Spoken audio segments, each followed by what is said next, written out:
Hey team, Coach Malik here.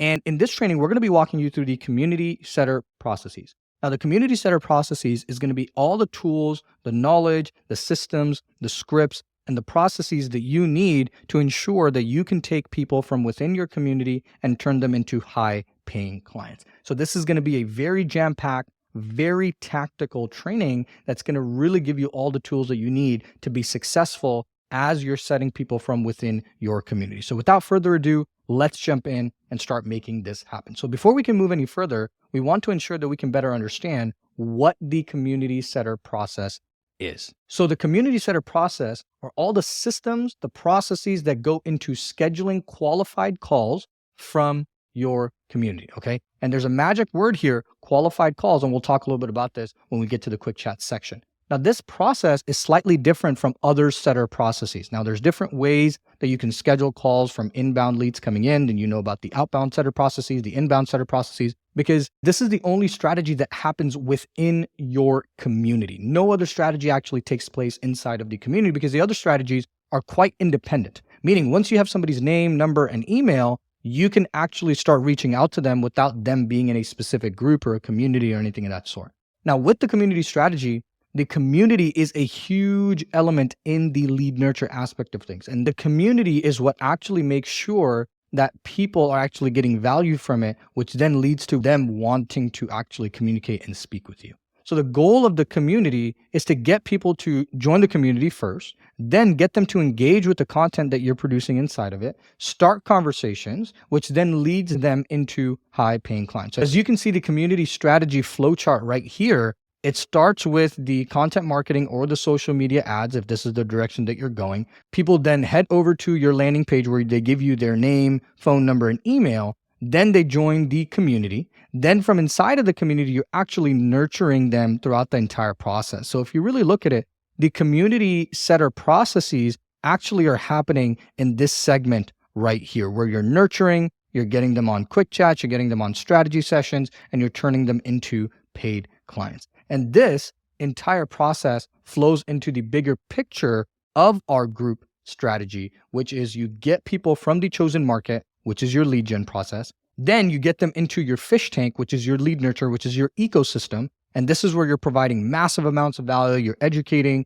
you're making sure that you're helping people understand your unique mechanism, your frameworks, and all the other elements that are inside of your community. And then you're using inbound and outbound setting systems to actually get people into buying your program and selling your product. So that's the entire strategy as a whole and where it comes into play. Now, when it comes to the community specifically, there are a few sources that we're actually going to be pulling from. Because inside of the community, we have strategically created content. We're not creating content for the sake of creating content. We're creating content that's very strategic. And the whole goal is to get the community members to engage. And that allows us to actually start conversations with them. Now, the pieces of content that allows us to do that are the welcome post, the live training post, the hand raiser post, the anticipation post, the client wins, and the value post as well. So really quickly, I want to show you what that actually looks like in the bigger scheme of things. So you have all of your pieces of content right here. Now, your welcome post is kind of like an evergreen piece of content because you're going to be using this every single time. Anytime anybody joins the community, you're actually going to be tagging them inside of the welcome post. So this is less of a piece of content. This is more of an active way of engaging your leads, but you are doing this regularly, right? You're regularly creating your hand raiser post. You're regularly doing your anticipation post, which is happening once a week. You're doing your live trainings, which will then get people to comment and engage with one of these pieces of content. And when people engage, that is what should trigger you to actually start taking that conversation from the comments inside of the community to Facebook Messenger, where you can actually have a more one-on-one intimate conversation, figure out about their goals, figure out about what they're trying to do, and then take them into a quick chat. And then from there, decide if they're a good fit. Hey, I'm going to go ahead and pitch the strategy session to get a client. If they're not a good fit or they're not ready, then I'm actually just going to create a follow-up system. So this entire flowchart will really explain the entire process of the community setter processes. And this is what you're going to be doing. Everything starts right at the top right here, which is going to be your content, and that's going to be very key. Then You take people over to the messenger conversation where you figure out more about their problems, their challenges, and how you can support them. And then last but not least, you can either go into the quick chat from there, do a follow-up, or get them into a strategy session and turn them into a paid client. So now that you understand the process, really quickly, what we want to go over is the mindset of community setting. Now, you might be thinking, why is this section here? Why are we actually going through this? Why don't we actually get to the tactics already? The reason why we're actually not jumping into the tactics, because we want to help you understand, okay? We want to help you understand the principles so that way the tactics actually stick and make sense. Because without the principles, the tactics are useless, because the tactics don't have any context without the principles, because the tactics are very, very, very straightforward. And it's the principles that allow you to navigate the tactics and have the right mindset to execute upon them.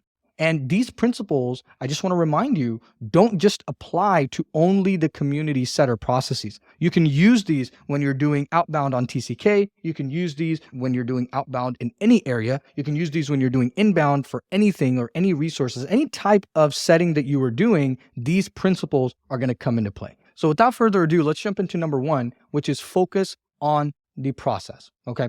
Having the right mindset when it comes to setting is very, very, very important. And I've seen a lot of setters really get deterred by their efforts or not put as much effort in because they don't go into it by focusing on the process. And I'll explain what that means in just a second. Most newbie beginners make this mistake and they focus too much on scheduling the quick chat. Yes, that is the end goal. And yes, that is what you want. But what they forget is that there's actually another human being that they're talking to on the other side, because they're just so worried about scheduling the dang quick chat. They actually fail to see themselves in the other person's shoes. You fail to understand because of the fact that you're so focused on getting the quick chat. Your main goal when you're setting from inside of the community should be to detach yourself from the outcome. And this will apply to any type of sales, any type of setting, inbound, outbound, whatever it may be. You have to detach yourself from the outcome. And the outcome is booking quick chats. And instead, you have to focus on the process, which is how and what they're saying. Okay. And I know it's a little confusing. When I say how, this is how they got to where they're at, and then what they're actually saying and how you can actually help them. Okay. Now, what does this actually mean? When you're having these conversations with people, it's less about what you say, it's more about the intention behind it. Because everyone, you'll have to understand that everyone is uniquely different. Even though the conversations will lead to the quick chat, every conversation is going to be slightly different. People are going to come in and have different problems. So you have to have the intention that you actually care and you're curious about their situation. Not only that, you actually have to do it in a way where you're being professional. You know your own self-worth, so no one is taking advantage of you. And you want to make sure that you are very particular about the type of people that you work with, which we'll talk about in just a second. So the frame of which you should approach setting people from in general, not just the community, should be the fact that, hey, I care about what is going on. I'm curious about their situation, but I'm also going to be a professional about it, kind of like a doctor, where I'm going to prescribe and I'm going to make sure that I can actually help this individual. Because if you focus less on qualifying them, and this is crazy, this is something that took me a very, very, very long time to learn. If you focus less on qualifying the person and you focus more on their pain points and what they're actually going through, the person is going to qualify themselves. What's going to end up happening is because you're showing so much intent, because you're caring so much, the person's going to want to speak with you because what you're doing is you're helping them realize the real problem that's in front of them. Now, don't take this the wrong way where you don't want to end up becoming friends with the person. You want to remain a professional. I want to remind you of that. You're not exchanging numbers or photos or talking about each other's dogs. You still want to be professional, but you still want to care and be curious about helping the person, because people can smell intent a million miles away. We're good at detecting BS right away. So the intention behind what you do is very, very, very important. And that's what matters a lot. So with that being said, let's move on to the second mindset piece that we want to talk about is don't be afraid of rejection. And here's the honest truth. The game of sales and getting and setting people on your appointment calendar and getting people to sign up as clients and setting in general is a numbers game. And just to be honest with you, like you're going to have good weeks and you're going to have bad weeks. You're going to have good days and you're going to have bad days. It's just part of the process. People are going to block you. They're going to stop replying. It's going to happen. And I just want to let you know that that is normal. Don't take it personally. It's all part of the process. Your goal should be to have fun with the process and don't take things personally. Try to avoid being in a state of scarcity where you feel like you need them. You don't need anybody. You're just there with the right intention to figure out their pain points to see if you can solve their problem. That's the intention. And the real grit as a setter is really managing the highs and lows, especially in the community, because some people won't respond to you for like months. And so the real challenge comes out to be really managing your emotions, not letting yourself ride the roller coaster of thoughts and emotions, and focusing on the people that you can actually help. Because if they're not a good fit, then they'll weed themselves out. Because if they just stop responding and they don't even have a conversation with you, they're not going to be good clients anyway. Does that make sense? So now moving along here, we want to focus on number 3, the third piece of mindset that we want to share with you is knowing your self-worth. And this is going to be very important because as you're having conversations inside of the community, it should be coming from a place of wanting to genuinely have conversations with people. You're not just doing it because it's going to lead to a paycheck, but it's actually going to lead to you helping this individual. Now, when it comes time to actually booking a call, then you actually want to also be respecting your own time and you actually want to be respecting your own self-worth and not booking calls with the wrong people, right? Let's say you're having a messenger conversation and inside of your gut, you know this person should not be getting on a call with, or I should not be getting on a call with this person. Now, at the beginning, I recommend just getting on calls with as many people as possible because you first have to identify who is it that you enjoy working with and who is it that you don't enjoy working with. Because at the beginning, when you start to limit yourself and you start to be selective, you won't really know, you won't really get to experience all the colors of the rainbow, no pun intended. So remember, at the end of the day, our focus should be volume first, then efficiency. Because the only way we can become efficient is by doing the volume first. So if you feel somebody is not a right fit for you and you've actually taken your reps and you've gotten really good and you're 2, 3, 4, 5 months in this process, and you know they're not a good fit, and you know that they can give you money, they have the money, it doesn't mean that you should sign them up, okay? Just because they have money does not mean that you should take them on as a client. You have to make sure that somebody is the right fit for you to work with. And we're going to talk more about this inside of the sales module. We'll have an entire section on really just responsible selling to make sure that you're not selling people that aren't a good fit. Now, moving on to mindset piece number 4, this is going to be all about innovate and test. And this is specifically to make sure that you're honing in on your craft. And in the next few sessions, we're going to provide you with the scripts, the examples on how to actually have conversations that'll allow you to get high-paying clients. Now, we're going to provide you with examples and frameworks. I just want to remind you that they are not gospel. It's not law. Keep the theme because we're going to help you understand the theme of the messenger conversations. Keep the processes the same, but then innovate, right? Make it your own because it's all up to the way that you speak and the language that you use on a regular basis. Add your personality to it. And because what that does is by you making it your own, it pushes away people that are not good fits and pulls those that you want to work with closer to you. And on top of that, as you're doing this, test different things along the way, right? Send memes, send voice memos. This is a great way to build rapport. Start split testing your message. What does that mean? You can send message A1 and then B1 and then see which one gets the most responses, right? Split test these things, try different things out. When we were setting from the community, we tested 20 different variations of a message and voice message before we found the right one. So go through your own process of discovery, see what works for you, because once you've developed a baseline, right? Once you have a solid foundation, then you should be iterating and creating differentiations on top of that. And once you understand the foundations, don't be afraid to test. See what works best for you and share that with the community so other people can actually learn from it. Now, number 5 on the list of mindset hacks, right, is going to be the awareness and self-reflection. Now, this is something we recommend anybody who is setting to start doing because what it'll do, it'll help you stay conscious and it'll help you collect data because the more data you have, the better decisions that you can make. Now, at this time, your main focus should be to schedule calls and make sales. That is it. You should not have any other focus because the more time you spend doing that, the more you're going to be able to grow. Simple as that. As you're focusing on this process of scheduling calls and making sales, you need to have a way to reflect on what it is that you're doing. Otherwise, you're just throwing stuff against the wall and seeing what's going to stick. That's not usually a good plan. And so what we recommend is we want you guys to have a way to reflect on the day and what went well and what happened within the day. And we do that using something called an end of day report. Now, where you do this does not matter. Just pick any tool. You can use Telegram, ClickUp, or any document tool at the beginning. I used to use Telegram a lot because it was very simple. It was very straightforward, and I could reflect on how my day was. And so here's an example prompt of the questions that you can ask yourself. What did I do well, right? What do I need to improve upon? What am I testing? What am I currently working on right now? What were the outcomes of the test that I did today? How did the flow of my conversations go today? Was it a good day? Was it a bad day? And why was it a bad day, right? What were my wins?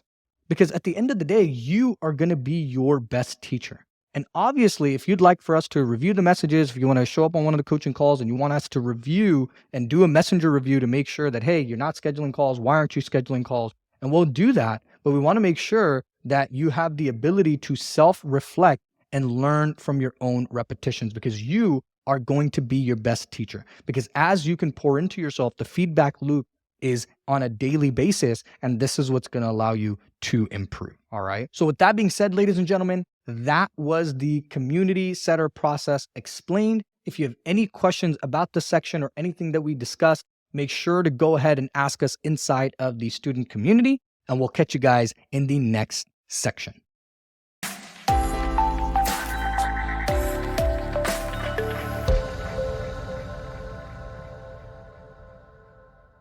All right, team, welcome back. And in this training, we're going to be talking about the messenger strategy and really just explaining to you what the messenger strategy is, why do we use messenger, how do we use messenger, and really allowing you to set up something we call the messenger link. So let's actually dive in and start crushing this. So what is messenger and why do we actually use it? Now, messenger or Facebook Messenger is the instant chat feature that is built into Facebook. And it's one of the many product suites that's owned by Meta. So Meta is the company that owns all of these product suites. So they own Facebook, they own Messenger, they own Instagram, they own WhatsApp, they own Oculus, and many other applications as well. Now, the application and the website, so there's an app for it, and you can go through it using your desktop as well, is an instant messaging service that comes connected to Facebook. So back in the day, in the olden times, Facebook used to have its own in-app messaging. So whenever you used to message somebody, you could actually do it on the Facebook app. But now, when you click on messages inside of the Facebook app, it'll actually take you over to Messenger. And that's where they've made it a little bit more separate from the Facebook app itself. And so what it allows people to do is that Facebook Messenger allows people to connect with others, send instant messages. You can send photos, videos, PDFs, and a whole bunch of other stuff. So it's really become the centralized hub for communication on Facebook. Now, for our purposes, we want to make sure that we understand why do we use Facebook for our community setter processes, right? So since people are joining the community and they're using their Facebook profiles, it makes sense to keep the communication with them on one platform. Now, most people that use Facebook also use Messenger. I mean, there's 1.3 billion active monthly users on Facebook Messenger. How crazy is that? 1.3 billion. And so both apps kind of go hand in hand. And so the response rate is much higher, especially those that are inside of the community. Now, the beautiful thing is people that are inside of the community are also commenting and engaging with your post inside of the community, inside of your Facebook group. Now, what this allows you to do is this allows you to connect with them very easily on the same platform that they're engaging in. So you don't have to deplatform them, right? Because if you were to reach out to them via text or via email, can it work? Yes. And does it work?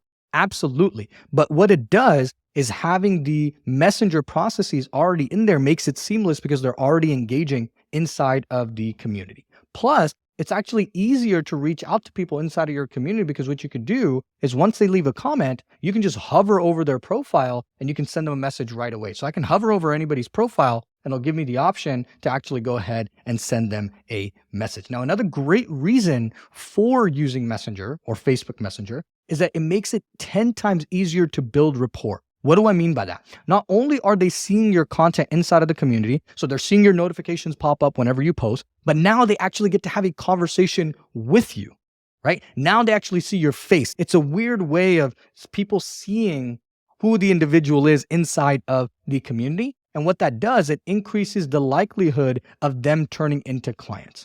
Also, you can actually build way more rapport because you can send voice notes, you can send images, you can send videos. We send memes all the time, which we'll talk a little bit about and how we actually do that. You can even call people on there if they're unable to reach them via cell phone, which allows you to just build a lot more rapport, because what ends up happening is because now you can actually personalize the communication as well. And in the past, like I've said, we've used videos, we've used images, we've used voice notes to actually connect with prospects. Now, really quickly, I want you to understand, does this replace TCK in any way or what we're going to do in the future? No.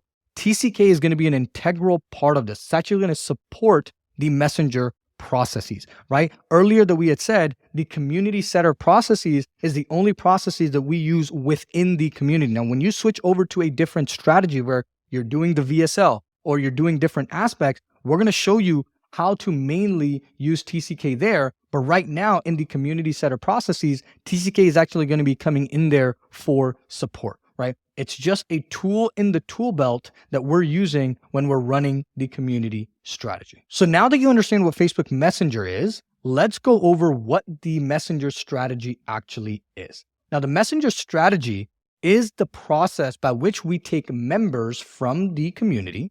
We have one-on-one conversations with them inside of Messenger, and then we help them take the next step by scheduling a quick chat, following up, and then this quick chat leads to a strategy session. Now, when we're sending them a message, we're usually sending them a message because they have either joined the community, they're fresh and we're welcoming them in, or they commented on content inside of the community. So if you remember this flowchart, this is our content hub that actually drives a lot of our engagement into the conversation, because what we want to do is we want to take them from a one-to-many area where we can actually have a conversation with them one-to-one, which is a little bit more intimate. You can actually build more rapport. And then we actually want to take them one step further and actually getting them on a call. So the messenger strategy is so important because it allows you to take people from your community and turn them into paying clients. And that is why there's so much emphasis to this, because rather than being reactive, it's more proactive. Because when you're initiating the conversation,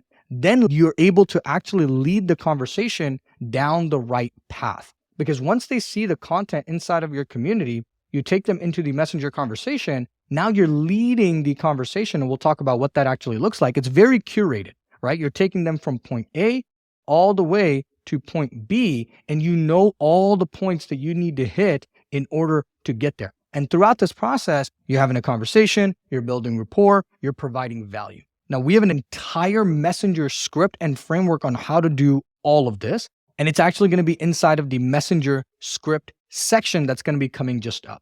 And this is where we're going to walk you through the different type of scripts for each type of post, how to ask the right questions to take your prospect to the next stage. Now, to make sure that you can actually use Messenger efficiently, we have to actually talk about using the Messenger link and what the Messenger link actually is. So the Messenger link is a link that you can create through Facebook. And what that does, it redirects people that you're having a conversation with, and you can take them directly to a profile, a page, or a conversation in Messenger. It's kind of really cool how it happens. It's a ninja hack to make sure that people actually open and respond to your messages. Now, the reason this link is useful is because we're going to be messaging people and they need to know that, hey, we've sent you a message and this is where you're going to be able to find the message as well, because people are getting tons and millions of notifications a day. We want to make sure that we can cut through the noise and let them very efficiently start having a conversation with us. Okay. And the way that happens is that we actually, inside of the community, whenever somebody asks for a hand raiser or whenever they comment or do anything, we're actually going to leave a comment saying, hey, I just sent you a message. If you got it, if you didn't, you can find my message here. And this link right here is the messenger link. And as soon as somebody selects this or clicks this, it's going to take them directly to the messenger conversation, which is really, really, really cool. because once you've sent them an opening message, when they hit the link, you want to make sure that they're actually able to see it. And we're going to actually explain more of this process inside of the getting messages to be opened section, because that's going to be huge, because once you send the messages, you want to make sure people are actually opening them. Now, you might be asking yourself, how do I actually go about setting my messenger link? Well, that's exactly what we're going to walk you through. So really quickly, ladies and gentlemen, we're going to be switching over to a quick mini training where we're going to walk you through how to set up your messenger link and make sure that you have it ready to go so you can start messaging your prospects inside of the community. So with that being said, let's switch over to the mini training now. Welcome to this quick mini training, ladies and gentlemen. We're going to walk you through the step-by-step process of how to set up your messenger link. So let's dive in and make this happen. So the first thing we're going to do is we're going to head over to Facebook. And then from there, you're actually going to select the icon where your profile image is here, right at the top right-hand corner. Once you select that, then we're going to head over to settings and privacy. Once you select that, then we're going to go over to settings. Okay. We're going to let this load. Then right here in the left top hand corner, there's this thing that says account center. Now I do want to warn you, Facebook will tend to change their settings around all the time. So for whatever reason, if you're unable to find this again in this way, in this segment, go ahead and be resourceful. Don't be a limbic lalu. Don't be a remote control student who sits on the sidelines and just waits for people to hand them something. Be somebody who's resourceful. We didn't learn this on the fly. We learned this by Googling it ourselves, right? And watching YouTube videos and really learning the skill set around it. So be a student of the game and be able to learn this process, right? Then we're going to switch over to see more in the account center. Okay. Once you head over to the account center, it's going to allow you to select a profile. So you're going to go ahead and select the profile. Okay. So I selected the Facebook profile. Now you might have your Instagram profile set up there, but I'm going to go ahead and select my Facebook profile. Then you're going to select username. Okay. Then you're going to type the username of your choice. So obviously my username is Coach U Malik. You can make it whatever it is that you want. You can make it Coach, or you can make it whatever it is that you want, first and last name. First name, middle initial, last name. Really keep it simple. It's completely up to you. Once you've actually done that and you get a green check mark, that means that the name is actually available. Okay. Then what you're going to do is you're going to go ahead and copy this. So we're going to right click, we're going to copy this, and we're going to save this. Then you can select done. All right. And once you select done, you can exit out of this window. If you want to, you can just hit the X button right up top and it's going to take you to the main profile and you should be good to go from there. Then what you're going to do is you're going to take the messenger link and then you're going to paste the link that we just copied, or the username that we just copied, right at the end of this. So if I was to take this, then I'm going to go ahead and paste this in here. Now this becomes your m.me link. All right.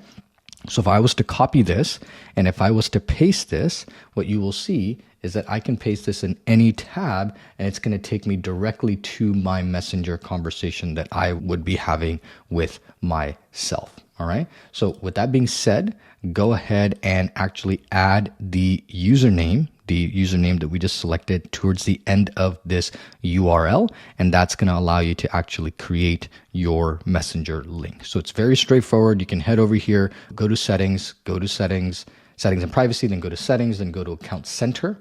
And then from there, you're going to select the profile that you want to use. You probably just have one, go to username, change the username, select done, copy it, and put it into the link. So that is the step-by-step process on how to set up your messenger link. So go ahead, take this link now that you have with the username, save this somewhere. So you're going to be using this regularly. And ideally, you're going to be able to save this later down the line inside of your community pipeline. So with that, ladies and gentlemen, that concludes our step-by-step process on how to set up your messenger link. Now back to the main training. All right, ladies and gentlemen, welcome back. And by now you should have your messenger link set up. You should have it ready to go. So that way you can start dropping it in the comments inside of your community to get people scheduled. And so with that being said, team, that was the messenger strategy explained. So now you should have a very good understanding of what the messenger strategy is, how we're going to use it, how you're going to be able to utilize it inside of your community, and why it's so important. With that being said, if you have any questions about this section or anything that we discussed, make sure you go ahead and ask us inside of the student community, and we'll catch you guys in the next section.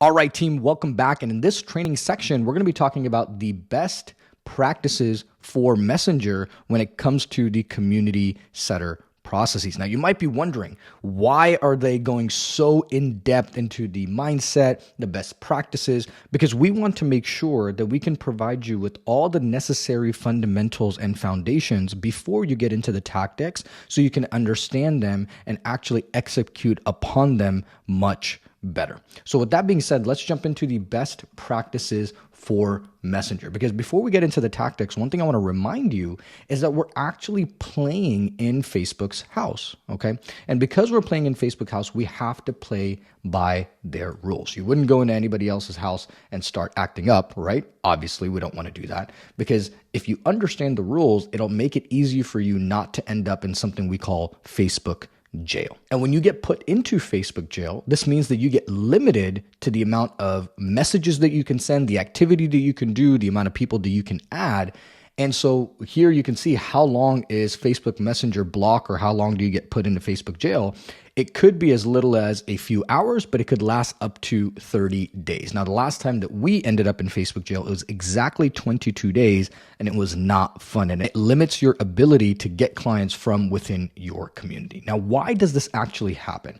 Because Facebook has security measures in place to determine if the profile is a spam profile or not. Because you'll see that these random people create these random profiles with random pictures, and they start sending friend requests and sending people to their video cam website or whatever it may be. And that's one of the main reasons Facebook has beefed up their security. And so they limit the amount of people that can create profiles, that can send messages, and that can actually add people as well. So the most common reasons that Facebook is going to limit you from messaging people is, number one, if you're promoting flash sales or fire sales or any type of sale that you're promoting in Messenger.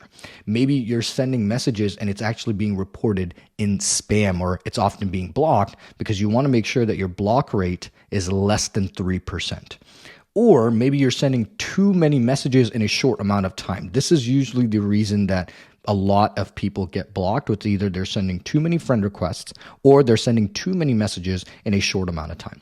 Last but not least, you're either not compliant with the Messenger platform policy or the terms of service. So you can check that out right here, because we've actually linked it for you. So when it comes to the setter processes in particular, here's some things that you can practice and be wary of, so that way you can avoid being sent to Facebook jail. And these are the best practices that you will find that will keep you compliant, and it will allow you to continue with your setter processes to continue to get clients. So the first one is going to be use mobile for mass messaging. What do we mean by that? So the likelihood of you getting banned when answering messages on your desktop versus your mobile is way higher. So if you're sending a lot of messages on desktop, for some reason, this triggers a warning, versus mobile, it actually doesn't. And it's assuming that more bots can be hooked up using a desktop versus mobile.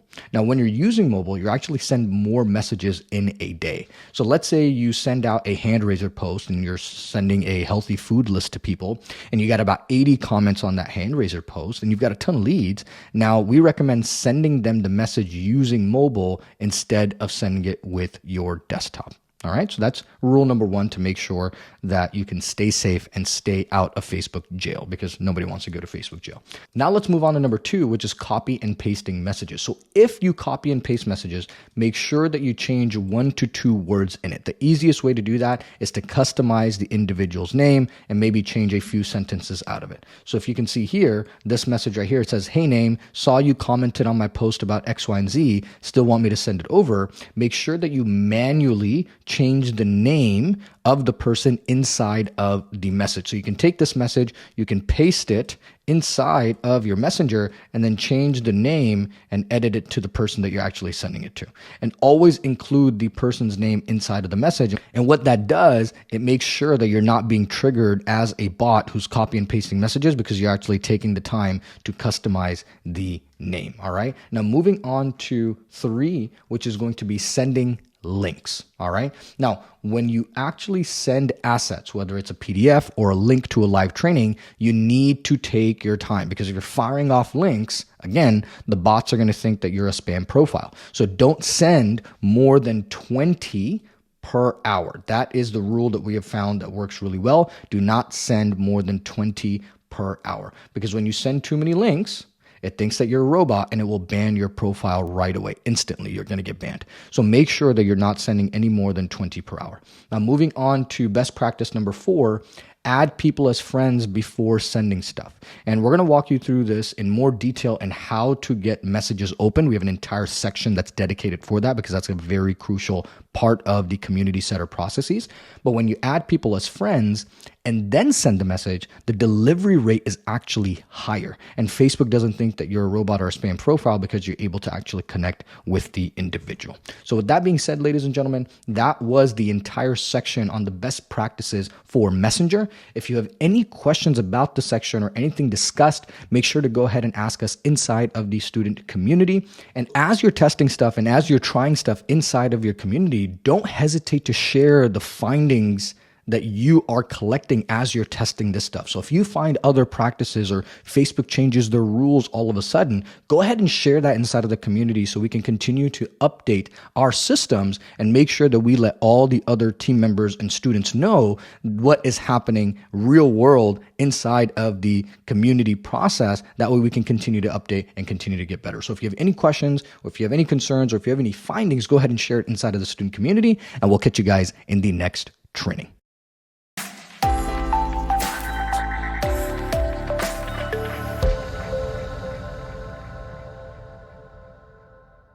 All right, ladies and gentlemen, welcome to this training section. We're going to be talking about the Messenger script. Now, this is going to be a very quick overview where we're going to walk you through what the Messenger script is and why it's actually important. Now, I know we keep teasing the different tactics. I promise they're going to be here soon, but we want to make sure that you understand the whole spiel, you understand the entire nuance, the entire framework behind this, so you can actually be successful executing upon the tactics. So really quickly, let's go over what is the Messenger script. So the Messenger script is the framework and the messages that you're going to send to your prospects that you're having conversations with inside of Messenger. So what it does, it lays out ground rules for you to be able to execute upon and really have some guidelines to play around with about what messages to send so you can continue to follow a straight line. Really just taking the person from point A all the way to point B and knowing exactly the steps that you need to hit in order to get there. That way, you're not going all over the place. You're not making U-turns. You're not making circles, right? You're not going to roundabouts. You're actually moving in a straight line to get person from point A to point B, which is scheduling a quick chat with you. Now, once a person has either joined the community, that's one of our trigger points, or they've engaged with the content by commenting, then we use the Messenger script to actually start a conversation with them, which then leads to a quick chat. Now, really quickly, the next thing I want to help you guys understand is why is the Messenger script actually important? Right? The Messenger script allows you as a setter to actually stay organized and stay consistent when you're scheduling calls from within your community. Because if we didn't have a script or if we didn't have a system, right, then it'd just be a free-for-all. I kind of showed you right here. You'd be going in roundabouts, you'd be going in circles, you'd be asking about their dogs, their mom, their Aunt Linda, whatever it may be. There would be no consistency. There would be no system to follow. Now, the systems and scripts, what it does, it allows us to stay consistent in the way that we execute, because now we have a SOP is what we call it, or a standard operating procedure on how we do things. It's a step-by-step process that we use, because then it becomes replicable, and later down the line, you can actually pass it down to others, because it's easy to pass down a system and a process rather than just something that you do.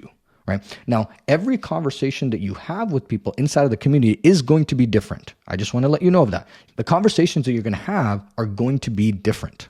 That's just because you're dealing with humans. But the Messenger script, what it does, it actually gives you structure to those conversations. Again, going back to this, where it helps you go from point A to all the way to point B, but having your milestones in between.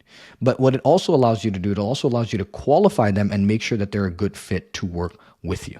And if they're not a good fit, then you can point them in a better direction or send them towards something that will serve them. So that's the reason why the Messenger script is so crucial in our entire process. And that's what the Messenger script actually is. So with that being said, ladies and gentlemen, that was the entire breakdown of what the messenger script is and why the messenger script is actually important. If you have any questions about this section or anything that we've discussed, make sure to go ahead and ask us inside of the student community, and we'll catch you guys in the next training section.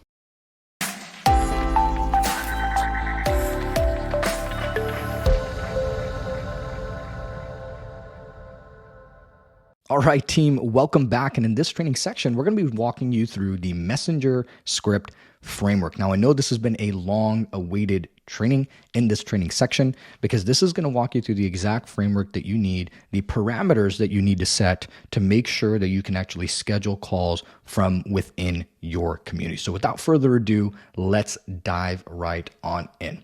Now that you understand what the messenger script is and what function it plays in the entire flow of things, because in the community strategy, the messenger script framework is going to be a very crucial part of the entire process, because what it allows you to do is it allows you to schedule calls with people from within your community. So what do I mean by that, right? People take a look at your ad or they actually see your content, they head over to your landing page, then they actually have the ability to join your community, right? Because obviously you're going to be showing them a free asset or whatever your call to action is for your landing page. Now, once they're inside of your community, there's going to be nurture that's happening inside of the community, right? You're going to be engaging with them in content. You're going to be welcoming them into the community. And so the messenger script is really this process right here that takes them from here and actually takes them into the quick chat.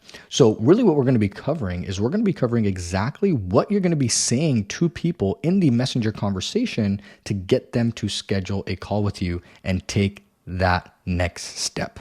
All right. Now, really quickly, one thing that I do want to go over is why do we share frameworks, right? Why are frameworks so important?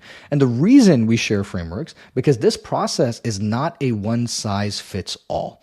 Everyone has a different way of communicating and a different style. Some of you might be a little bit more passionate when you communicate. Some of you, like myself, might be a little bit more direct, right? Some of you may be artistic in the way that you communicate. Because if we provided you with the exact scripts, then what the limbic lalus would do is that they would think that this is gospel and just start copy and pasting everything. And that's just not how it works, right? The goal here is to review the framework. I want you to take the time to actually review the framework and really understand the overarching theme of the message, right? What are we trying to get across? And then what I want you to do is I actually want you to craft your own version of it. So what you're going to do is you're going to take what we give you and you're actually going to tweak it and make it your own. Now, here's a reminder. You don't want to tweak it so much that you start talking to people about their dogs or their Aunt Betty. That's not what we want to do. The goal is to have a curated yet genuine conversation with the person. You want to try to get to know them and then have them book a quick chat with you. So again, it's going back through that process where we're taking the individual from A all the way to B, and we want to make sure that we hit all of the milestones in between that are going to allow us to get there. And that's what it means to have a curated conversation. All right. Now, moving along, if we were to break down the messages, there are 4 stages to the messenger script. Okay. Stage number 1 is going to be the opening message. Stage number 2 is going to be the clarifying questions. Stage number 3 is going to be the next steps. And then after that, there's going to be sending the resource. So with that being said, let's jump into stage number 1, which is the opening message. And this is going to be very, very, very important. Now, this is the first message that you're actually going to send. All right. So as a reminder, when somebody engages with you inside of the community or they're tagged in the welcome post, this is the trigger to send them a message and start a conversation. So what are the triggers? You have the value post, you have the hand raiser post, you have the anticipation post, you have the evergreen welcome post that you're constantly going to be messaging people on a daily basis. Then you have your live training, which have your call to actions. All of these, anybody that engages with this, all of that triggers into a messenger conversation. So if you see a comment, engage the comment, and guess what you do? You actually take that into the messenger conversation. Now, as a reminder, the opening message is going to change depending on the source of the engagement. So the opening message for a value and client win post is going to be different from the opening message to a hand raiser post, right? Then the anticipation post might be a different opener versus the welcome post or a live stream post. So it's going to be different. So it's not a one size fits all. So you want to reference the source of the engagement every time. So you want to reference what thing they actually commented on. And what we're going to be doing is we're going to show you 3 examples, but hopefully the goal is that you get the point and you're going to be able to adjust the messages accordingly. So actually, let's dive into the examples. So the first one that I want to walk you through is going to be the welcome message example. So where does this fit in? This is going to fit in because people have commented on the welcome post right here. Okay, so what they've done is that they've commented on the welcome post, and now we're actually going to go ahead and send them that welcome message. So the welcome message is going to go something like this. Hey name, and like we said, we're going to adjust the name and change it up to this. Just approve your request to join the NutriFit Wellness community. Now you can change the name of the community that we have.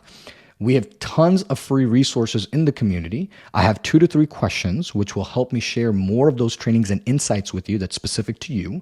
What are your goals? What are you trying to do? Are you trying to release weight, shed stubborn fat, or just make a lifestyle change? Now, the reason we like to keep the messages a little bit more particular and really closed-ended at the beginning, because if you ask somebody, what are your goals, right, that's very generic. Right? But if I said, what are your goals? And then give them things to select from, it allows people not to overthink. And when they don't overthink, they're actually going to send you a reply. So that's what a welcome message example would look like. Now you can go ahead and tweak this according to your community, change the name, add your question that you want to ask right away. And I like the goals question because it really gets the conversation going. Now, the next one is going to be a hand raiser example. Okay, moving along here. Now, the hand raiser example is very simple as well because it goes, hi name, right? Obviously, we're going to put the name.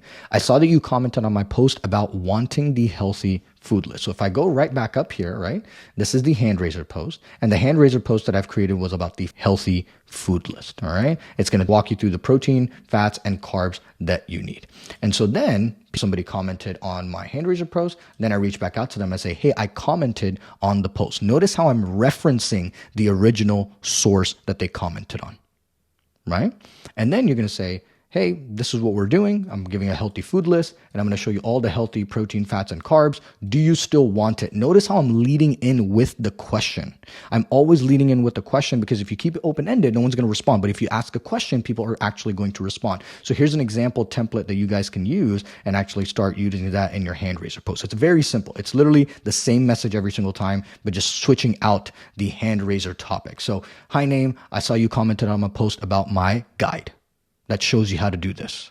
Do you still want it? It's always going to be the same thing. Just the difference is going to be the asset or whatever it is that you're giving, your freebie or your offer is going to change because you want to reference back to the original comment that they made. Now, moving along, the next thing we're going to talk about is the live training message example. So this is when you're doing a live training and you're telling people to comment coach, you're telling people to comment during the live training, and then they go ahead and comment in the comments, and now you're reaching out to them. And so here you can say, hi name, I saw you commented whatever word on my training about shedding 20 pounds of body fat in 6 weeks. Notice how it's like, hey, you took this action on this thing about this. That's usually the framework that I want to teach you when it comes to live. Like, hey, you took this action on this particular resource, right? Whatever the trigger was or the content that they engaged in about X, Y, and Z, because you want to remind them of what they actually did. And on the live one, it's actually a little bit more straightforward because what you're doing is just like, hey, you mind if I ask you a few questions to see if we can help? Because the live training call to action is more for a 10-minute call. It's more for a quick chat. It's a direct call to action to make sure that you're able to actually help the individual. All right. Now, once you've actually done that and you've actually sent the message, you actually want to reply to their comment on the post. Now, why do we actually do this? Because we want to notify them that we've actually sent the message. So once you've sent the message in Messenger, we're actually going to go back to the source of wherever they commented, and we're actually going to let them know that we actually sent them a message. So here's an example of what that looks like. So this individual commented on a hand raiser post that I've did. And then once I messaged them, then I went back into the post and I replied to their comment and I said, hey, I just sent you a message request now. Give me a thumbs up if you got it. If not, here's my Messenger link, because I want them to be able to find that message very easily. So I do this every single time. What this also allows me to do is this also allows me to track the people that have already sent messages 2. And then if I see a new person at the top of the list, that means I have not sent them a message. And so here is the message that you can actually utilize and send it to your people that are commenting as well after you have actually sent them the message. All right, so moving along here, let's go over really quickly the 4 stages to the messenger script. So we just covered the opening message. Now let's actually dive into the clarifying questions, okay? So once somebody has actually responded to the opening message, this actually segues into the clarifying questions. Now, what's the goal of the clarifying questions? The clarifying questions, the whole goal is to either figure out their goals, their challenges, or both. That's really what we're trying to do. We're trying to get to know the individual. And this is where I want to remind you of the best practice. Everyone is uniquely different, right? Remember from our best practices? But you have to have the intention where you actually care and you are curious about their situation. Because if you can focus less on qualifying them and focus more on the pain points, they'll actually qualify themselves. Again, you want to make sure you have childlike curiosity. And this is a concept we're actually going to teach you inside of the sales training section. And this is what's going to allow you to get better results from your conversation. Because imagine if you had 10 conversations and 8 or 9 of them turned into quick chats. Wouldn't that be fantastic? And the way that's going to happen is you being able to understand and focus on people's pain points, because when you can understand their pain points, they are actually going to trust you more. Now, the rule of thumb that some newbies are going to hear is that I need to connect with them. I need to learn about their pain points. Well, let me have a 3-hour conversation with this person via Messenger. I just want to let you know that is not the case. You can be very succinct. Again, going back to what I was talking about, the goal is to take them from point A all the way to point B. And there's points that you need to hit. And if you hit those points properly, you will be able to build rapport with the individual. All right. Now, this is not a hard rule that you need to be sending 3 or 4 messages. All right. Now, I can say that, hey, you need to send 3 or 4 messages max. That's the rule that we like to follow, but it's not a hard rule. People will start to open up to you right away. Some people are just going to share their life story. Some people are going to be a little bit more hesitant. That's okay. Again, the biggest thing I want to remind you is read the person, feel the energy, and reciprocate that accordingly. Give back what they're actually giving you. If they respond in paragraphs, right, maybe send them a voice note, right? But if someone gives you a 1-word answer, be a little bit more direct. That's totally okay. Just gauge the situation based on the person that you're actually having a conversation with. All right. So now that you guys understand that, let's actually go into some examples of what clarifying questions actually look like. So let's go over 3 clarifying question examples that you guys can get a better understanding of what kind of questions to ask. All right. So once the person has responded to the welcome message, we go right into the clarifying question. So the first thing we actually want to do is we actually want to acknowledge and motivate the individual about their goals. Like, hey, got it. Those are some really awesome goals. Thank you so much for sharing that for me. Acknowledgement is going to be key, irrespective to whether you're doing it on a call or you're doing it via text. Acknowledgement is going to be huge because people like to be heard. All right. Once you've gone ahead and acknowledged the person, then what you want to do is you actually want to go into talking about the biggest challenge. Like, hey, what's the biggest challenge with the goal that you just shared with me? You want to go ahead and insert the goal that they shared with you because you want them to feel that they are important. You want them to feel that they're actually being heard. All right. Once you get a reply to this about what's the biggest challenge, then we move on to question number 2. Then again, we acknowledge again, hey, that makes sense. I've had clients who've struggled with that as well. I myself had to overcome that. Now, what have you tried to overcome that on your own? Have you attempted anything? Now we're trying to actually figure out what have they done, right? So here we're trying to figure out the challenge. Now we're trying to figure out what they've actually attempted. Then question number 3 is gotcha, way to try something and actually make a change. Like, hey, we're rooting them on. Now we're on their side. Now we're making them feel good. Then we ask, hey, how was that experience, right? See that we talked about the challenge. We talked about, hey, what have you tried to overcome it? Now we're getting into what was the experience like? Notice how I'm chunking down. I'm just genuinely curious about this individual's problem. Now, again, I'm giving you guys a framework. What you're really doing is you're trying to ask genuine questions to get to the bottom of their pain. What is their pain? Why are they experiencing the pain? And what have they tried to solve that pain? Usually that's one of the 3 things that I will stick to when it comes to clarifying questions. All right. Now, one thing I do want to remind you, there's nuances to this, right? So when it comes to hand raiser questions are going to be a little bit more different because there's two types of hand raisers, right? There's the indirect hand raiser posts and the direct hand raiser posts. Now, the challenge with the hand raiser post is that you're actually going to be giving away a freebie. Now, this is completely up to you. There's no right or wrong way to do it. Again, this is not gospel. This is completely up to you. I want to reassure you of that. Option one is that you can tell them, awesome, let me dig that up for you. Then what you can do is start the conversation, get to know them, and then send them the resource. Okay. So what that means is that they respond to your hand raiser post. So if we go back, and the hand raiser post was all about, or the hand raiser welcome message was all about going, hey, I saw you commented on this. Do you still want this freebie? All right. The hand raiser post is all around giving away that freebie. Now, the option that you have is that you can actually give the freebie away for free at first. That's option two. You can give that freebie away. Or option one, the one that I lean towards a little bit more, is I always go for, awesome, let me dig that up for you.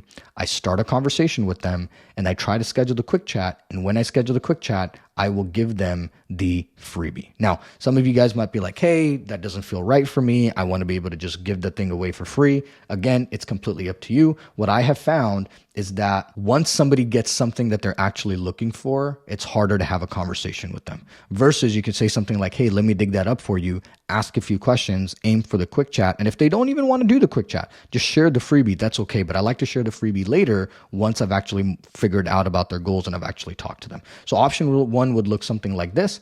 Awesome. Let me dig that up for you. We have a ton of free resources inside of the community. I have 2 to 3 questions, which will help you out. So what are your goals? Notice how I now went into the welcome message, very similar to the welcome message, but it just takes one step detached from the welcome message because the hand raiser welcome message is a little bit different. Okay.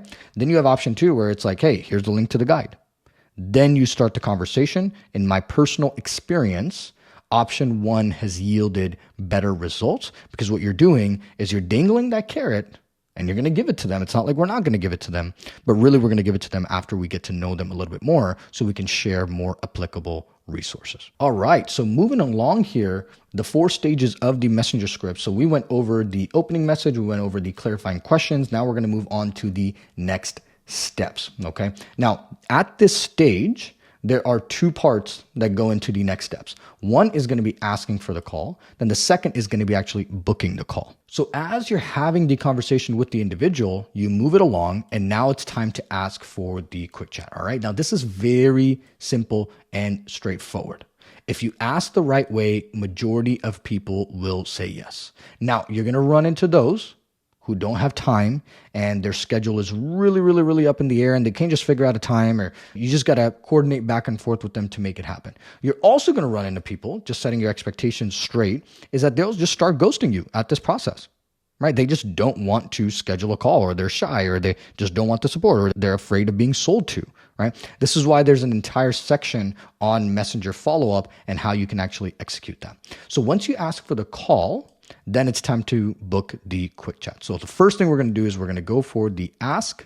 Okay, we're going to ask for the call. Then we're going to go over into the QC, which is the quick chat. Now, ideally, if you've got time within the hour, that's the best. Because what we recommend is doing the quick chat on the same day or the next day. You don't want to wait more than 2 days out, because what will end up happening is that people will actually no-show. So you'll have this appointment, but no one's going to show up, and now they took a whole bunch of your time. Now, if you're super busy and they're really busy, you actually also have the option to send them your quick chat calendar link as well. Now, what we have found that works the best is just to manually schedule the person and just agree on the date and time and just book it on your calendar. Now, moving along here, let's actually walk you through a few examples of what that looks like. So asking for the call is really simple. That's why there's not a lot of different examples for it. You can tweak this, but asking for the call is very straightforward. I like to start with, hey, that makes sense. Now I'm agreeing with them. I'm understanding what they're saying. This is definitely worth a chat. I have a few more questions, which will help me point you in the best direction, but I'm tight on time right now, right? What this does, it allows them to see that, hey, you're a professional. You don't have a lot of time to just sit and talk on Messenger. Now, do you have 2 minutes to chat over the phone in the next day or so? See how it's like very, very, very specific and very soft ask. We're not being hardcore. And then I like to add this portion right here. This way I can provide you with more in-depth insight to your specific scenario. And I promise I have nothing to sell you. What this does, especially if you're in a market that people are being sold to a lot, it just kind of lowers the pressure and noise, because then people are like, oh, he knows that we get sold to a lot, so he's actually being cordial about it. So with that being said, like, asking for the call is very, very, very simple. Now, moving along here, the next step is really booking the quick chat. Now, here's a few examples of what that looks like. So let's walk you through the manual option. And really, once they respond to the message about asking for the call and they agree, then you're just going to go, awesome, how's tomorrow or today looking at X time or X time? We always want to give them 2 options. Now, another approach that you can take to this is that, hey, great, do you prefer mornings, or do you prefer afternoons, or do you prefer evenings? You ask them a specific time of day, then you give them 2 times, XPM or XPM, right? Or AM or whatever it may be. Now, the reason you can take this step, it's a little bit more further. I like to just hit people with times, and then they can always coordinate back and forth with me if the time don't work. And then I like to add a little bit of urgency, like, hey, can you let me know if that works? My calendar gets booked up pretty fast. Also, by the way, I have a surprise for you. Right? And what you're doing is we're kind of creating this anticipation for the 4th stage to our messenger conversation. Now, once the person replies, you just go, got it, locking the time in now. Now, if you wanted to send the QC, you can actually do it this way, where you go, awesome, here's the link to my calendar. Go ahead and pick a time that works best for you. You'll have your link to your quick chat. And then we want to send this message right here. I'm going to keep my chat open, wait for you now. Once you pick a time, let me know I have a surprise for you. This creates urgency, because if you don't create urgency, the person is never going to schedule a call. All right. Now, with that being said, moving along here, we're reaching the final stage of the messenger script, which is sending resources before the quick chat. So sending resources is actually going to happen after the call has been scheduled. I repeat myself again. It will happen after the call is scheduled. So schedule the quick chat first, then we send the resources. Now, this is optional. We just want to let you know, but it actually allows you to get really good results. So I'm going to tell you a story of how we actually came across this little hack that allowed us to propel our sales forward. Now, the reason we actually came upon this is because between the quick chat and the strategy session, we wanted to make sure that people would actually show up to the call. So we wanted to give them something to actually chew on before they actually got on a call with us. So what we were seeing, because if they didn't consume any of our content, they would actually jump on the quick chat and they would know nothing about us. Like, they had no clue what we did, what our process was, what our frameworks are, what our unique mechanism was. So what would happen is that on the call, we would end up actually educating them on who we were and then trying to sell them on a strategy session. So in sales, we actually have a rule about the rule of 1, because you can only sell the prospect one thing at a time. Now, on the quick chat, what we were having to do is we were having to sell them 2 things, and the outcome wasn't what we wanted to be, because a confused buyer is not a buyer. Right? So one day we were so upset that we actually started asking people to watch a live training before the quick chat. Okay, so we would schedule the quick chat and then we would say, hey, go ahead and watch this live training that we actually did. Now, you wouldn't believe what happened. People actually started showing up on the call singing our praises, because the conversation became more in depth, because then in the live, they would actually be able to see and understand what is it that we do, our frameworks, our thought processes, and then we were actually able to focus on solving their specific problem using our frameworks, which got them even more bought in. And because of that, it allowed us to actually show our expertise. So the live training did a lot of the heavy lifting of building that relationship, building that rapport, and building that nurture, because that's what it's actually there for. So this became a very powerful arsenal in our tool belt to get people bought into the system without them knowing who we are. So it really became like an undercover selling system, because the more people that watched the training, the more they were bought into our system. And it actually was a very easy way for us to force people to watch the trainings before jumping on a call with us. So the asset was very readily available, and we were able to actually use it because we were creating live trainings on a weekly basis. So let's review the sending the resource example messages and kind of what that looks like. So once they actually pick the time, once you've confirmed a time, once you put them on the schedule, then really nonchalantly, you just go, hey, I forgot to mention your surprise. And you want to send these as separate messages. I've done a training on insert the challenge that the person is facing. Okay. Now it's very important for you to insert the challenge that they're facing, because then they're going to associate that training with solving that problem, because most people are problem aware. They just want to solve the dang problem. And so what you want to do is you want to associate your training with solving that problem. All right. Now, when we were doing this, we had a handful of lives that we did. Maybe we had 4 or 5 lives that we would just recycle and share with everybody based on the problems that we had. Now, the beautiful thing is in those lives, we addressed a lot of challenges in the live training. So we can use one live for like 5 different challenges, because we've addressed those 5 challenges in the lives, and even more challenges that people weren't facing. So you can recycle, because a lot of people are going to come back to me and say, hey, I don't have a live that addresses their challenge specifically. You don't need a live that addresses the challenge specifically. You just need a live training that you have done that addresses multiple challenges, and their challenge will fit into the challenge that you have addressed. Okay. Now, if you have not addressed a challenge in your live training, that's okay. Still send them any live training. It does not matter. It's not what you send them. It's just if you send them something. Okay, that is the principle. That is a framework that matters. And then you ask them the question, can you watch it before our call? It's about X minutes long. Now, generally here, I don't say anything more than 20 minutes, because if it's 30 minutes, people aren't going to watch it.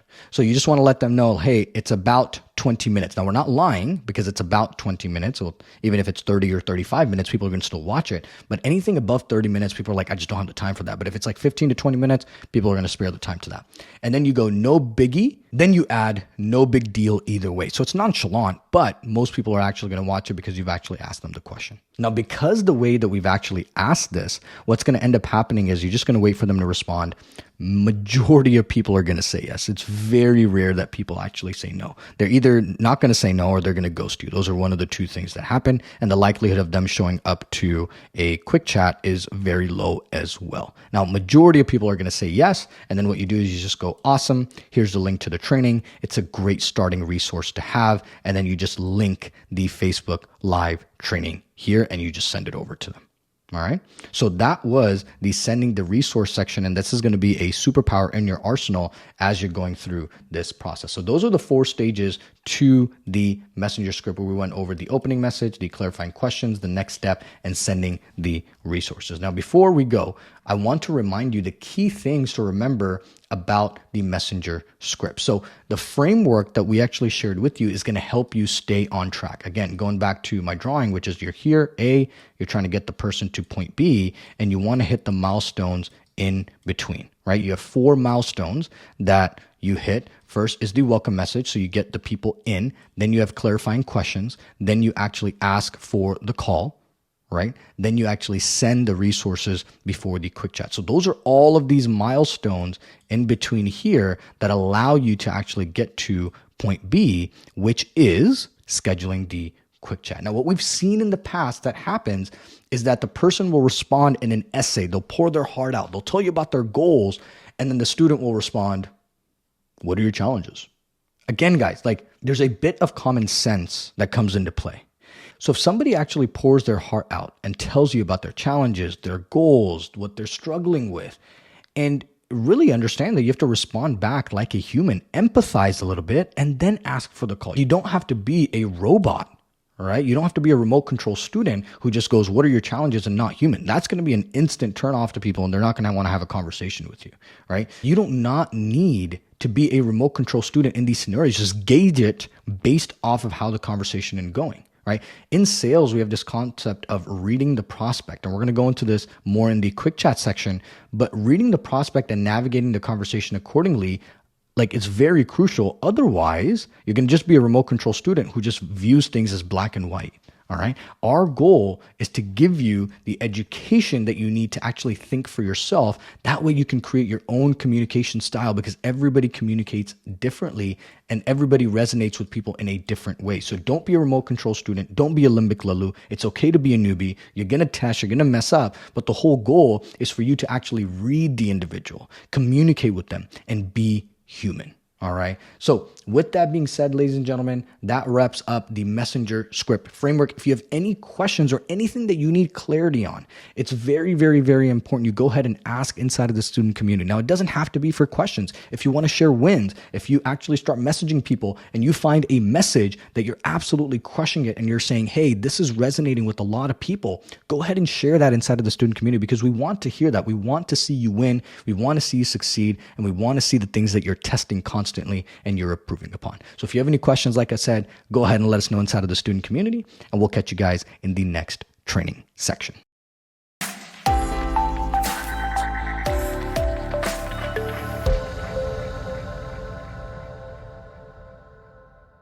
All right, team, welcome back. And in this training section, we're going to be talking about getting your messages actually open.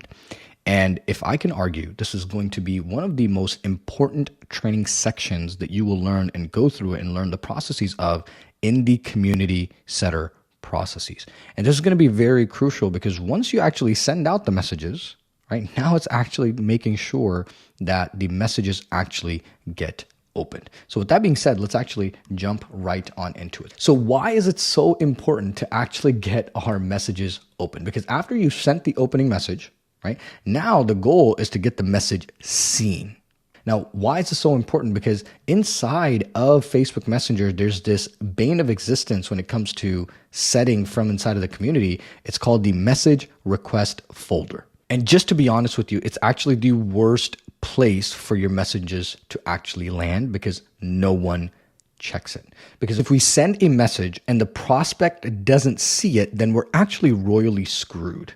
And this is why we have to get very proactive about getting the messages seen. So walking you through this entire process, right? So we have our trigger events, which is our content, which is the value post, the hand raiser post, the anticipation post, our welcome post, which is evergreen, and our live training that people are commenting on. Now, once they comment, we are triggered to then send them the Facebook conversation and start a conversation with them.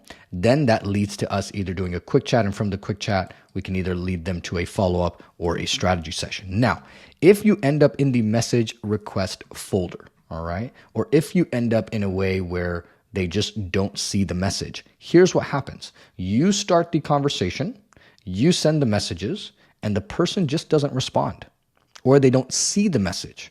Guess what happens? Right? There's no quick chat. There's no strategy session. There is no follow-up. Your process is dead. It actually just finishes right at this segment, and it doesn't even actually make it to any of the crucial parts. So this is where your prospect and your goal with the prospect dies, right? Because yes, you actually initiated the trigger response, right, which is the engagement. But if they don't actually see the message, then they're not going to respond. And so what that leads to is that it actually takes away from you not scheduling any quick chats, not having any strategy sessions, or not getting any follow-up. So that is a big no-no because we want to make sure that we can actually tap into these people. So our goal, because people are actually getting hundreds of notifications a day, the goal here is to strategically make a lot of noise using different tactics that we're about to share with you.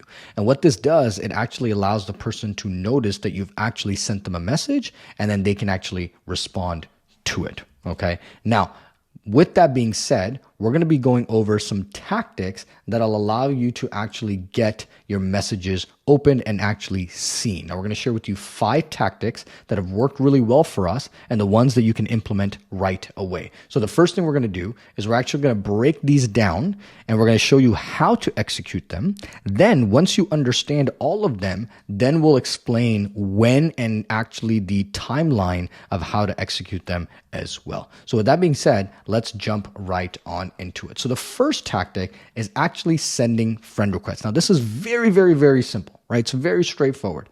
When you're messaging people who have been tagged in the welcome post, as you're sending the messages, make sure to send them a friend request, right? Real straightforward. Now, will we be sending a friend request to everyone? A lot of people get hesitant on this because they're like, I don't want to send a lot of friend requests. No.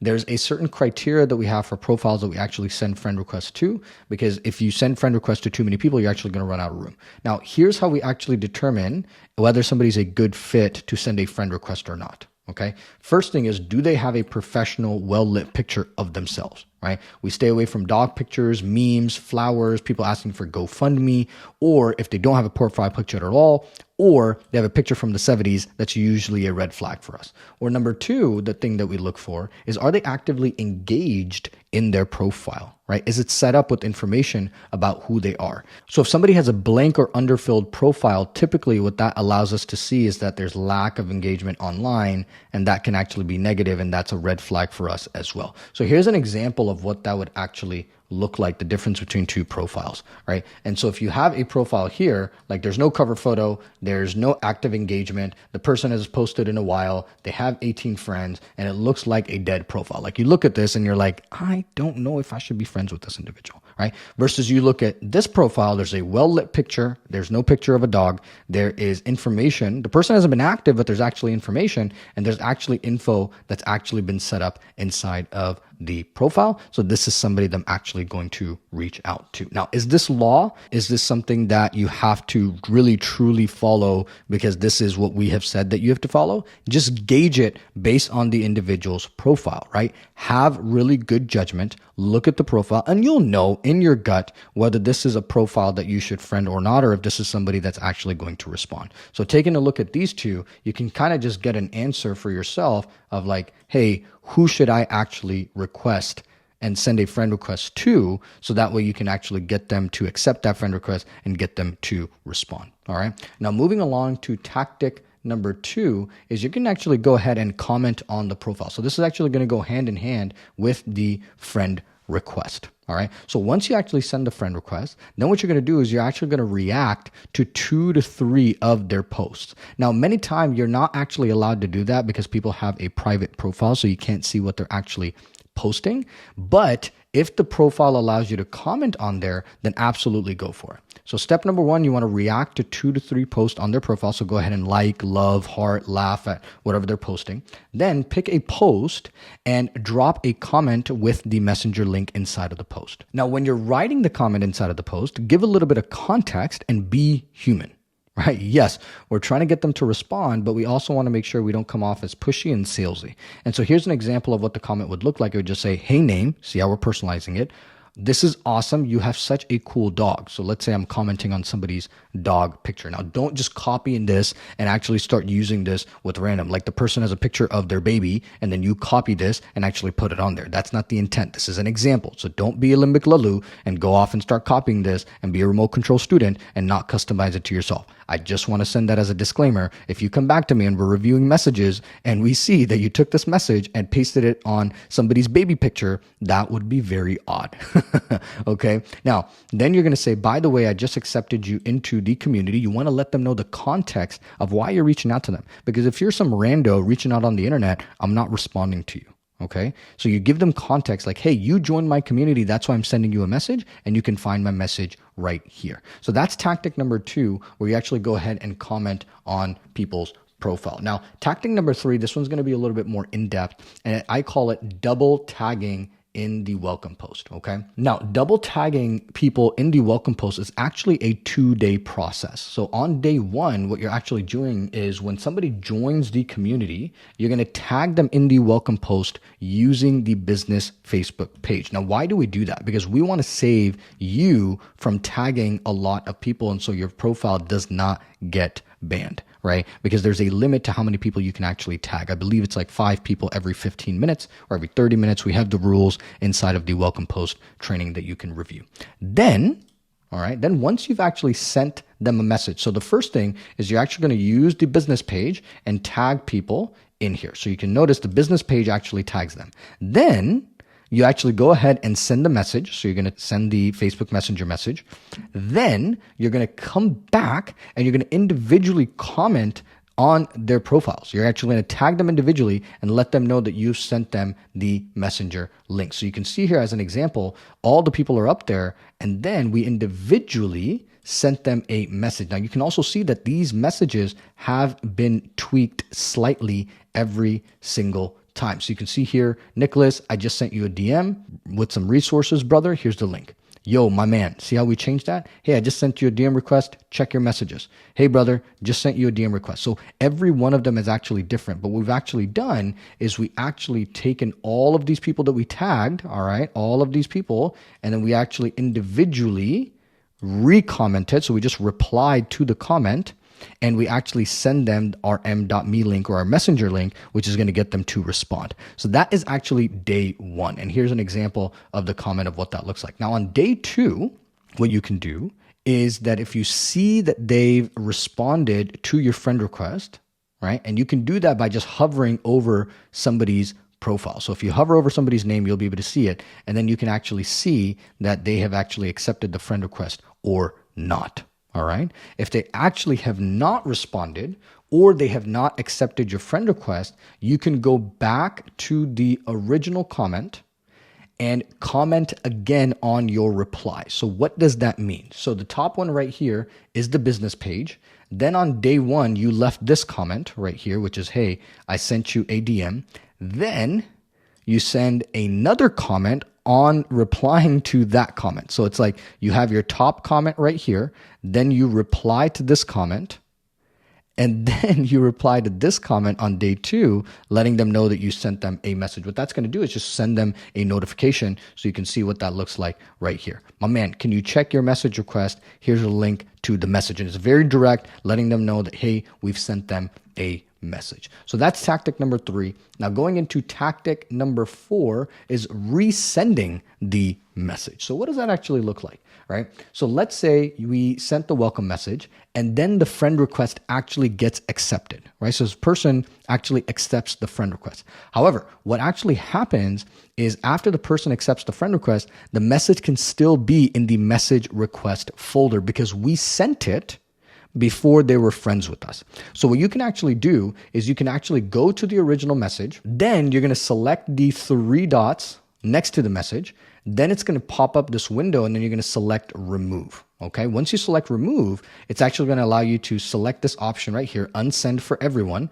And then you're going to remove the message. What that's going to do is that's going to delete the original message. And I usually just like to copy the original message and then we just want to resend it. Right? It's the same message. Now what's going to happen is you're going to see this gray check mark before it's a check mark with a circle in it. That means it hasn't been delivered. So this check mark means that it has not been delivered. It's in the message request folder versus a gray filled check mark. That means it has been delivered. And now they just have to read it from inside of their mailbox. Now, really quickly, what we also want to do is give you a quick guide on what the check marks actually mean in Messenger, because it's really important for you to understand that so you can gauge what your next step is going to be to get them to respond. Okay. So an empty circle with a check mark. This means that the message has been sent, but it has not been delivered to the recipient. That means it's not in their inbox. It's in their message request folder. And remember, this is the bane of the community setter processes. So we got to make sure that we don't end up in this message request folder. That's why we have all these links. That's why we're being proactive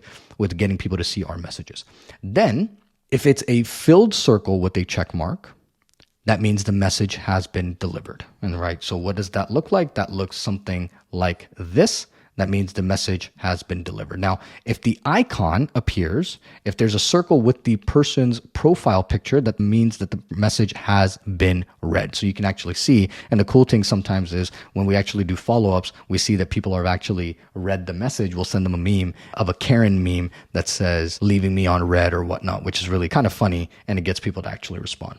Then lastly, an empty circle with no check mark, that means the message was not sent. Now, this will typically happen if you don't have internet and if you try to send a message or you're logged out of Facebook or the person has actually blocked you. So it's either one of those things. All right. Now moving on to tactic number 5, this is going to be sending a text and email inside of TCK. So this is going to be piggybacking off of the double tagging in the welcome post. So on the first day, when you send the welcome post message, you tag the person in the comments of the welcome post. You can actually send them a text and email inside of TCK, letting them know that you also sent them a message and send the messenger link as well. Now, what this does is increases the chances of them opening the message on Messenger and increases our ability to actually have a conversation with them. So here's an example of what the text and email actually look like. And it's really straightforward. You can have fun with this. You can get a little bit creative with this as well. But what that looks like, it looks something like this. It's a very simple text message saying, "Hey name, did you get the message I sent you on Facebook?" Right? Or something like this. "Hey, I just sent you something via Facebook Messenger. If you can't find it, here's the link." Sometimes what we'll do is we'll actually screenshot the message that you've actually sent and actually send them to them so people don't think it's an actual scam. Because sometimes if you ever get a link that's weird from a number that you don't know, you're not going to hit the link. Usually we don't like to send links on the first message anyway. So I would recommend sticking to this message right here. And you can let them know like, "Hey name, this is me from X, Y, and Z. I sent you a Facebook message. Did you actually get it?" Now, the reason we don't send links is because the carriers are being wonky right now with TCK, and they'll actually shut down your number or not deliver the message. So you want to be very careful with sending links. Usually we send very limited amount of links. We actually just get people to respond, and then we'll get them to take an action. Now, here's an example of what the email looks like. It's very straightforward. "Did you get the last message I sent you? Just trying to share some resources with you." You can find my link right here. Now, the cool thing about email, you can send as many links as you want inside of email. So you can throw the messenger link here and you can send that right over, no problem. Now, moving along here, what we really want to do is we're going to switch over to a quick mini training. We're going to walk you through the step-by-step process on texting and setting up the text and email inside of TCK so you can actually send this to prospects very easily as you're welcoming them into the community. So with that being said, we're going to switch over to this quick mini training right now. All right, ladies and gentlemen, boys and girls, people of all ages, welcome to the step-by-step process on setting up the text and email templates inside of TCK. So without further ado, let's jump in and start creating some templates. So that's going to be step one in our process right here.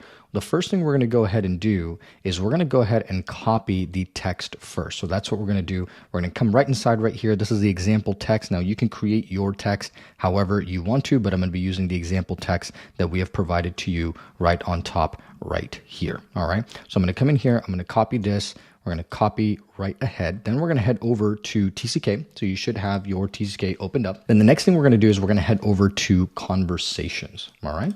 Once we're in conversations, right at the top right here, there's a few options that you see. There's conversations, there's manual actions, there's templates. What we want to do is we want to go ahead and select templates. All right. And what this is going to allow us to do is this is going to allow us to create templates for text messages, things that we want to follow up with. So you can see here, we have multitudes of different follow-up text messages that we have, and we're going to show you how to create some as well. So then what you're going to come over here and do is you're going to select the add template. We're going to select the add text template.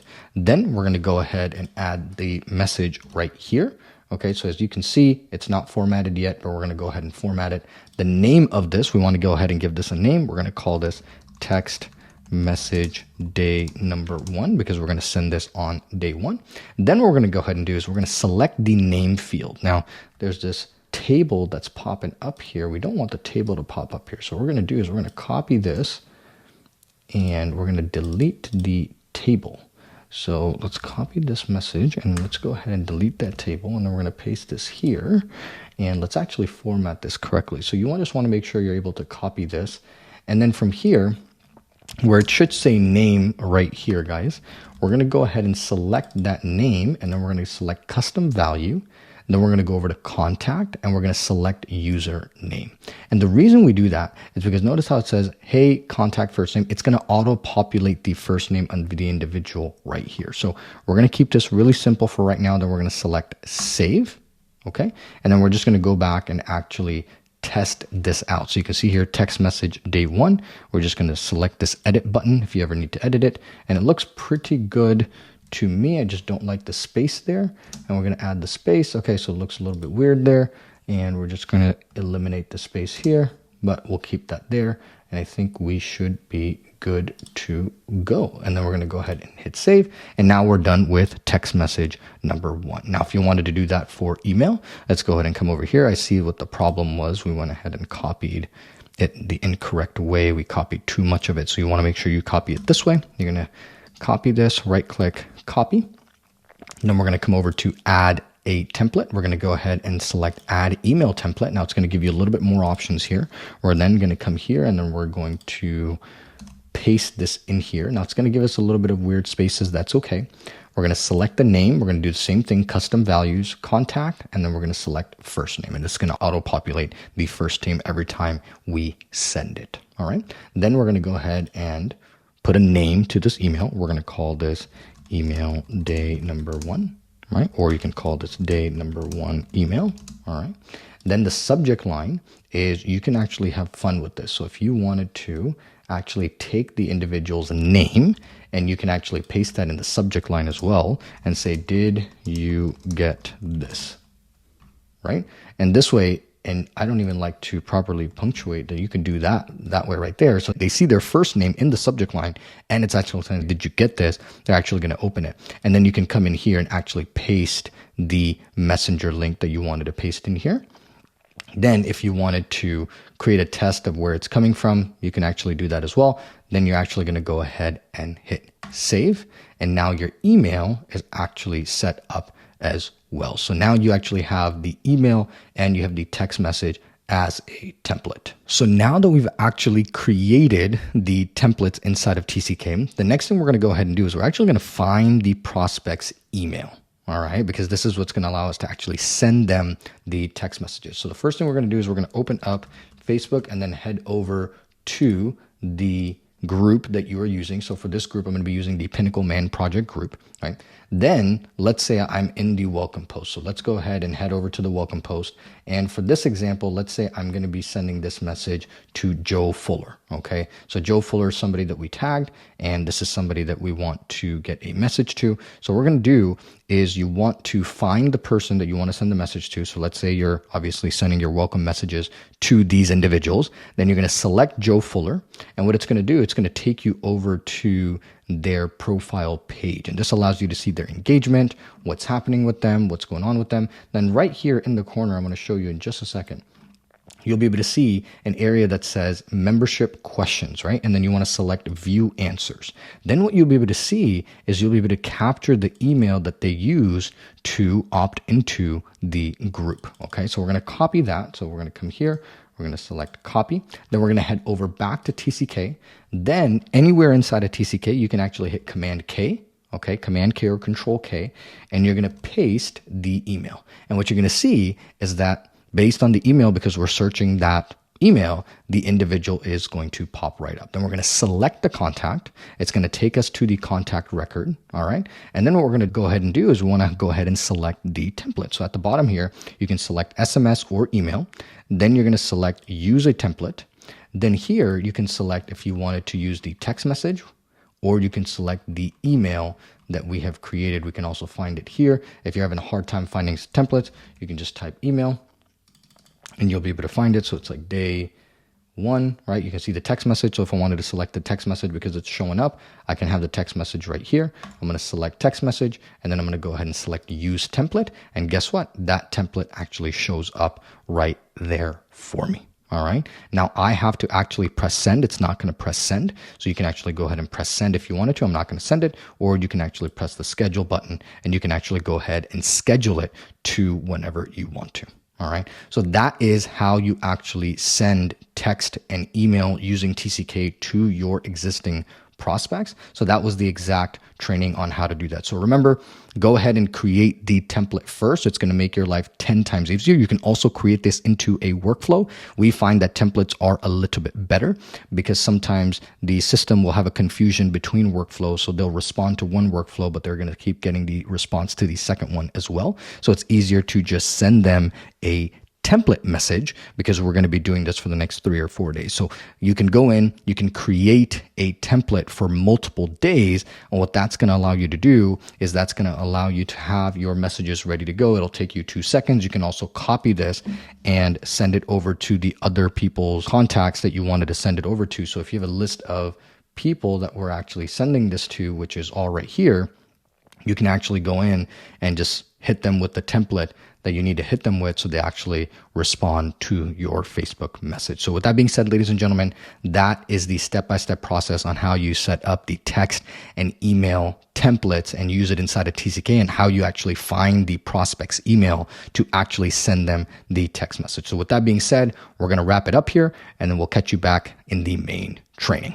All right, ladies and gentlemen, welcome back from this quick mini training. I hope you found that extremely useful on setting up the templates inside of your TCK with your text messages and your emails, so you can actually just send them right on the go, and really just setting up the parameters so you can actually have the name auto-populate and stuff like that, which is really, really, really awesome. So now moving along, we're going to switch over to tactic number 6, which is actually tagging them inside of the hand raiser post. Now, this is actually the last resort. We saved this until day 3. So after all the attempts that we've made with this individual, we're sending them the automated text messages, we're calling them, we are messaging them on Facebook, we're letting them know that we sent them a messenger link, we're just hitting these people right and left with notifications. The last thing left to do is we're actually going to go ahead and just tag them in a hand raiser post.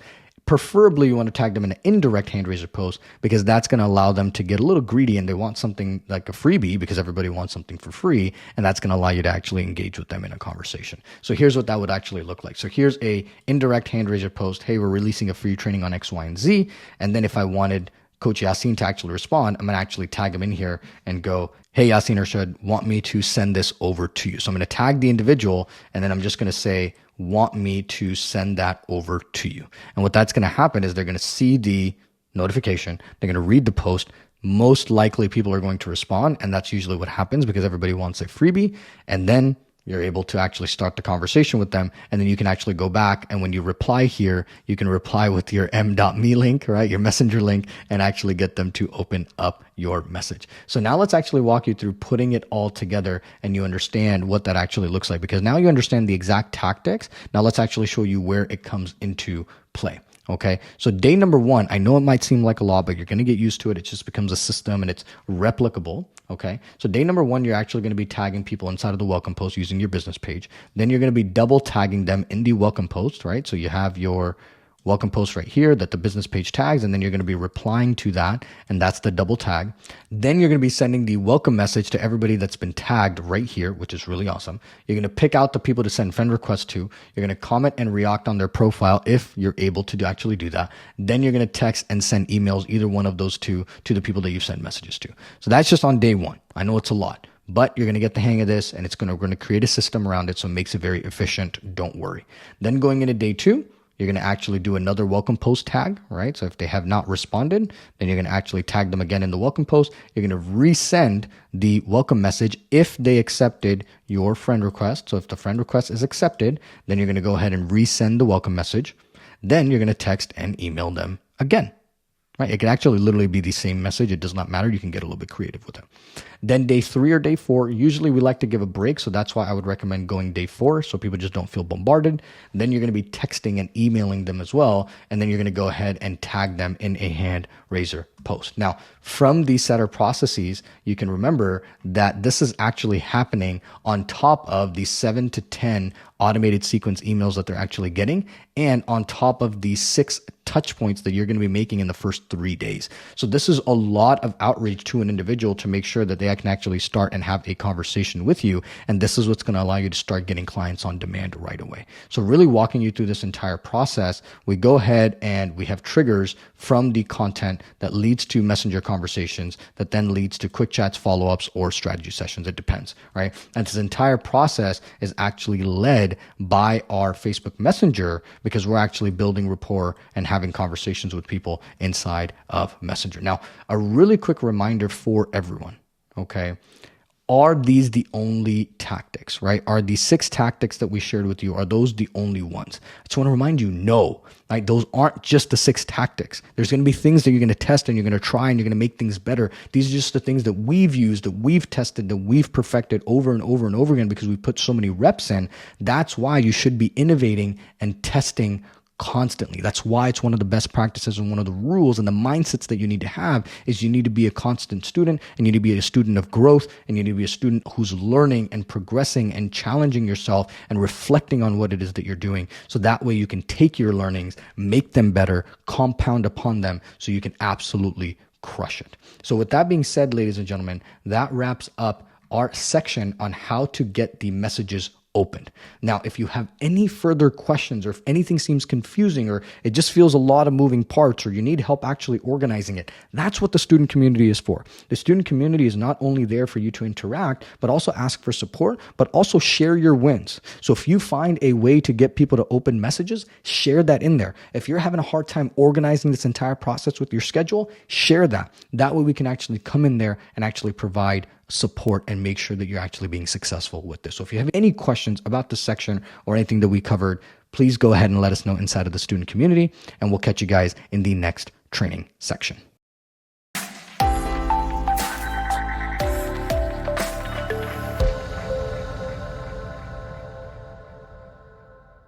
Hey team, welcome back. And in this training, we're going to be walking you through the community setter pipeline creation. And this is going to be very crucial because it's going to allow you to actually stay organized. It's going to allow you to stay ahead of the game. It's going to allow you to make sure that you are squeezing every drop out of your community and actually making it profitable. So with that being said, let's jump right on into it. So what is a sales pipeline, or what is a pipeline, right? Now, the pipeline is an organized way to actually track potential buyers. So these are your prospects, these are leads that are going to purchase from you.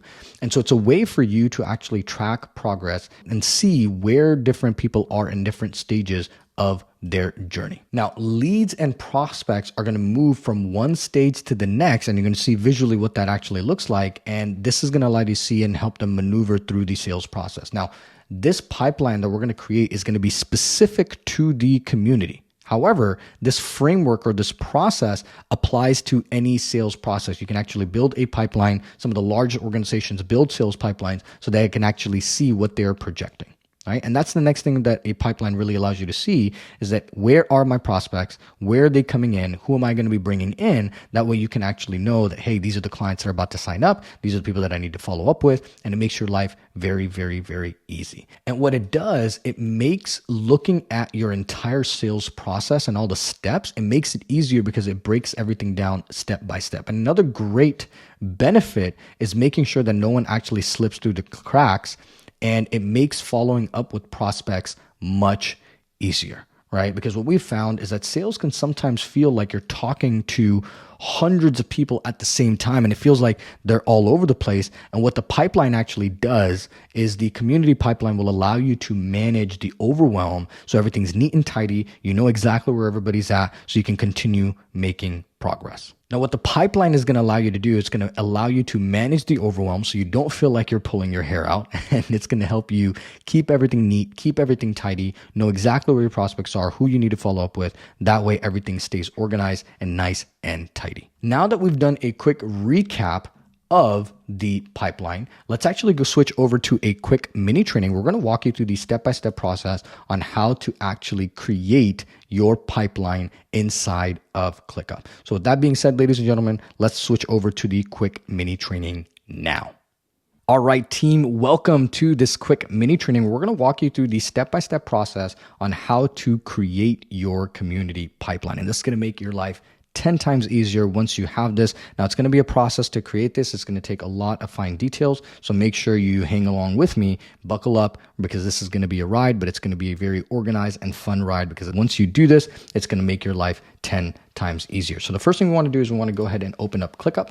Then you're going to go ahead over to spaces in the left hand menu bar. Then you're going to go ahead and select new space. Once you've clicked new space, it's going to allow you to enter a space name. We're going to call it lead nurture, or you can just call it your company name, or you can call it sales, whatever it is that you want to call it. It's completely up to you. Then you're just going to select next. You can select a color. You can select an icon. You can have fun with this. And for the sake of this, I'm just going to run through this to make sure that you guys are good to go. Share lead nurture does not matter. It doesn't matter what task that you want. It doesn't matter the priority. I like to actually change this in this setting, default setting of views. I like to change this to the main default, and I'll explain why that is later. Then we're going to select review space. Once we've selected review space, we're going to go ahead and create the space. All right, so our space is now created. Now, as you can see here, it's already created a list for us. So what we can do is we can go ahead and edit this. We're going to rename this, and we're going to call this, let's say, company name. I'm going to call this Nutrifit Pipeline.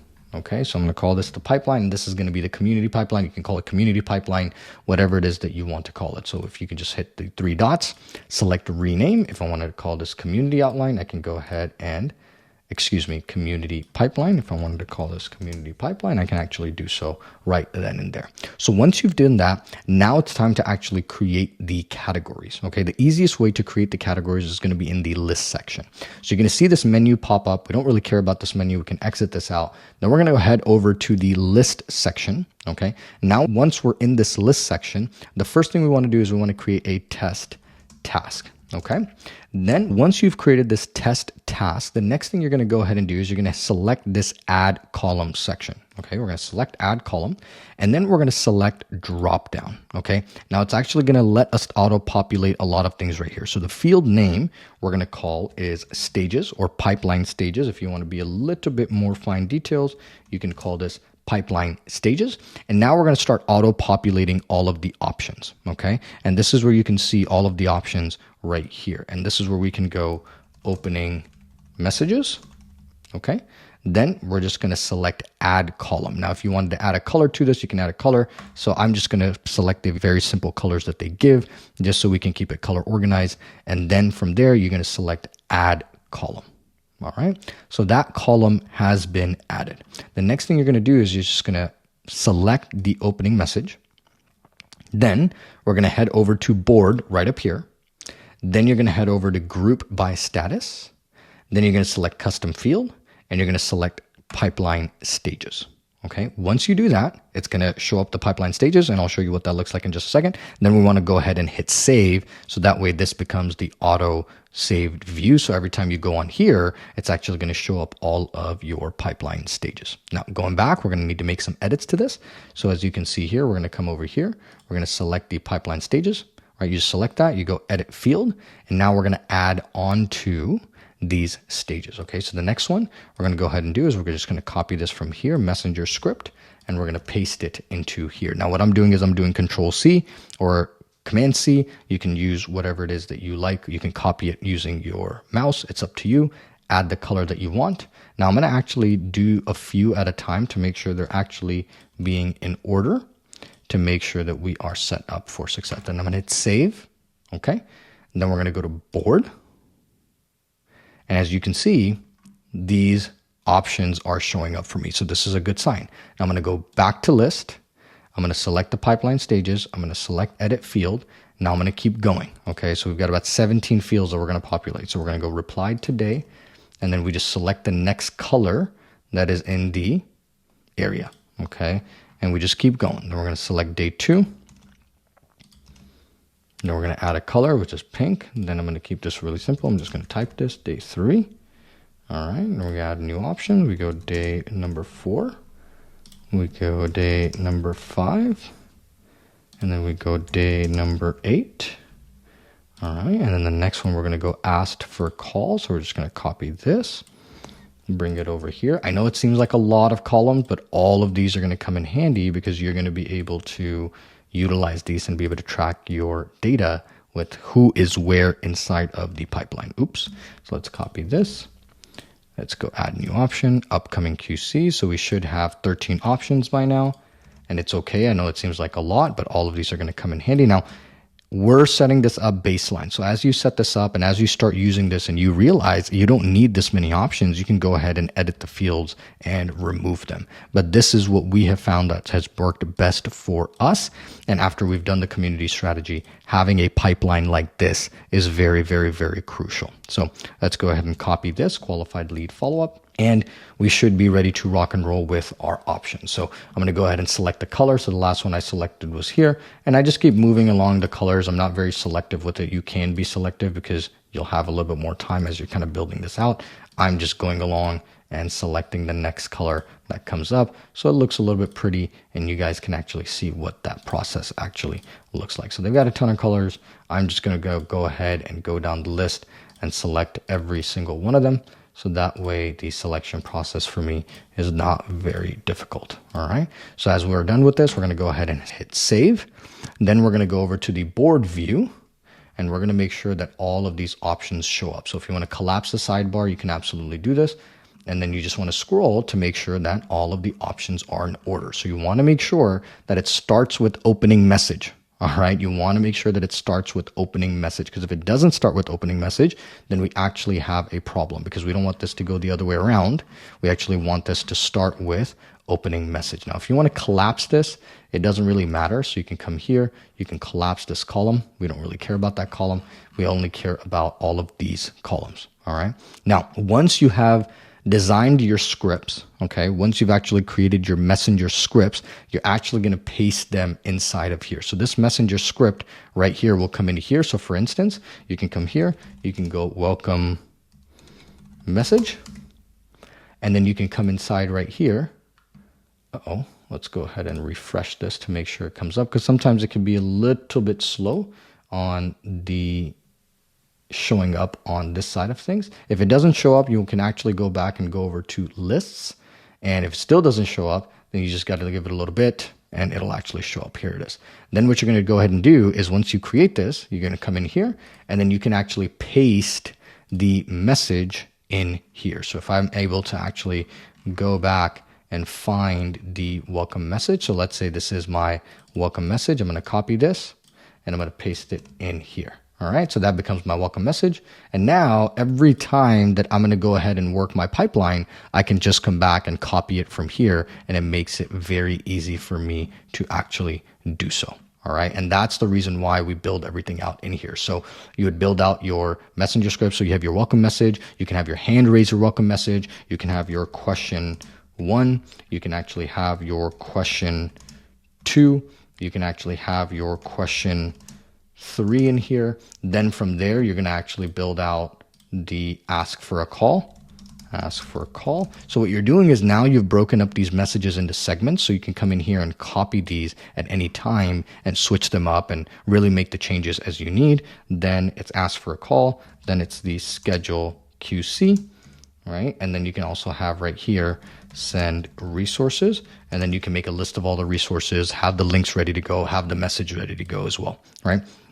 Then on here, you can have all the opening messages and the links to the messages as well, meaning you can have the welcome post, like the comment that you use on the welcome post. So you can just call this welcome post, and inside of here, you can have the comment that you use for the welcome post. And then you can also paste the link of the welcome post up here as well. So what you could do is you can head over to Facebook, then we go over to the Pinnacle Man project. All right, so if I wanted to go ahead and save the welcome post, this is what it would look like. So I just come over here to the welcome post, I select the date right up top, then I copy the URL at the top on the bar. So let me show you what that actually looks like. So I'd copy the URL here. All right, copy, then I go back over to ClickUp and I can paste the URL here. And then I would just do dashed lines. It makes a line across, and then I would paste the comment that I utilize. So the comment that I utilize is here. That way, it's easy for me to paste this ready to go. And then I would format this just to make sure that there's spaces involved and how it actually looks on the comment. So what I'm doing is I'm actually systemizing everything. So I don't have to type or copy and paste. I have everything in one area that I can always go back to, that I just grab here. I hit the link, right? And then I copy the message and I paste and I'm good to go. What this does, it eliminates operational drag. Now you have an area where not only are you having all of your scripts in here, now this area is where we'll show you how to actually track your leads and what that actually looks like. Okay. Now, once you've actually done this, this is the building out section. In the next section, we're going to walk you through is how to manage this. But one thing that's really easily doable is you go over to spaces, then you hit these 3 dots, and then you can actually make this add to favorites. And what's going to happen is, as a part of your favorite, you can always hit community pipeline wherever you are, and it's going to take you directly to the community pipeline. Now, if this is the view that you want to pin as well, you can come over here and pin this, and this becomes your first view that you will always see. All right. So that is how you actually create your community pipeline. You want to make sure that it is actually going from left to right, because that's how the pipeline is built. You're going to be able to put people at the beginning of the pipeline. And this is where, let's say, Elon Musk is one of your people that joined the community. And so you're going to be able to add people that actually replied to your messages in here and move them along and follow up with them accordingly and set due dates for them and make sure that you followed up with them, which we're going to walk you through in the pipeline management processes. So with that being said, ladies and gentlemen, this is the step-by-step pipeline creation. I hope you found that useful. If you have any questions, let us know inside of the student community. And with that being said, we're going to return back to the main training. All right, team, welcome back. By now, you should have your pipeline ready to go inside of ClickUp. You should have it set up properly. You should make sure that your custom fields are ready to go so you can now start populating it and getting your scripts inside of it and making sure that you are set up for success. So moving along here, that, ladies and gentlemen, wraps up our community setter pipeline creation training. If you have any questions about the section, if you have any questions about creating your pipeline, if you need to make adjustments to it, or if you need help really flushing things out, go ahead to make sure and ask us inside of the student community. That's what we're here for. And if you have any other suggestions, right, as you were creating your pipeline and you came up with this phenomenal idea, we would love for you to actually share that inside of the community, because a community is where we give back, right? It's a give and take. You want to make sure that you're actually giving, so you're actually receiving value from within the community. So with that being said, if you have any questions, any insight, anything that you want to go ahead and share that inside of the student community, and we'll catch you guys in the next training section.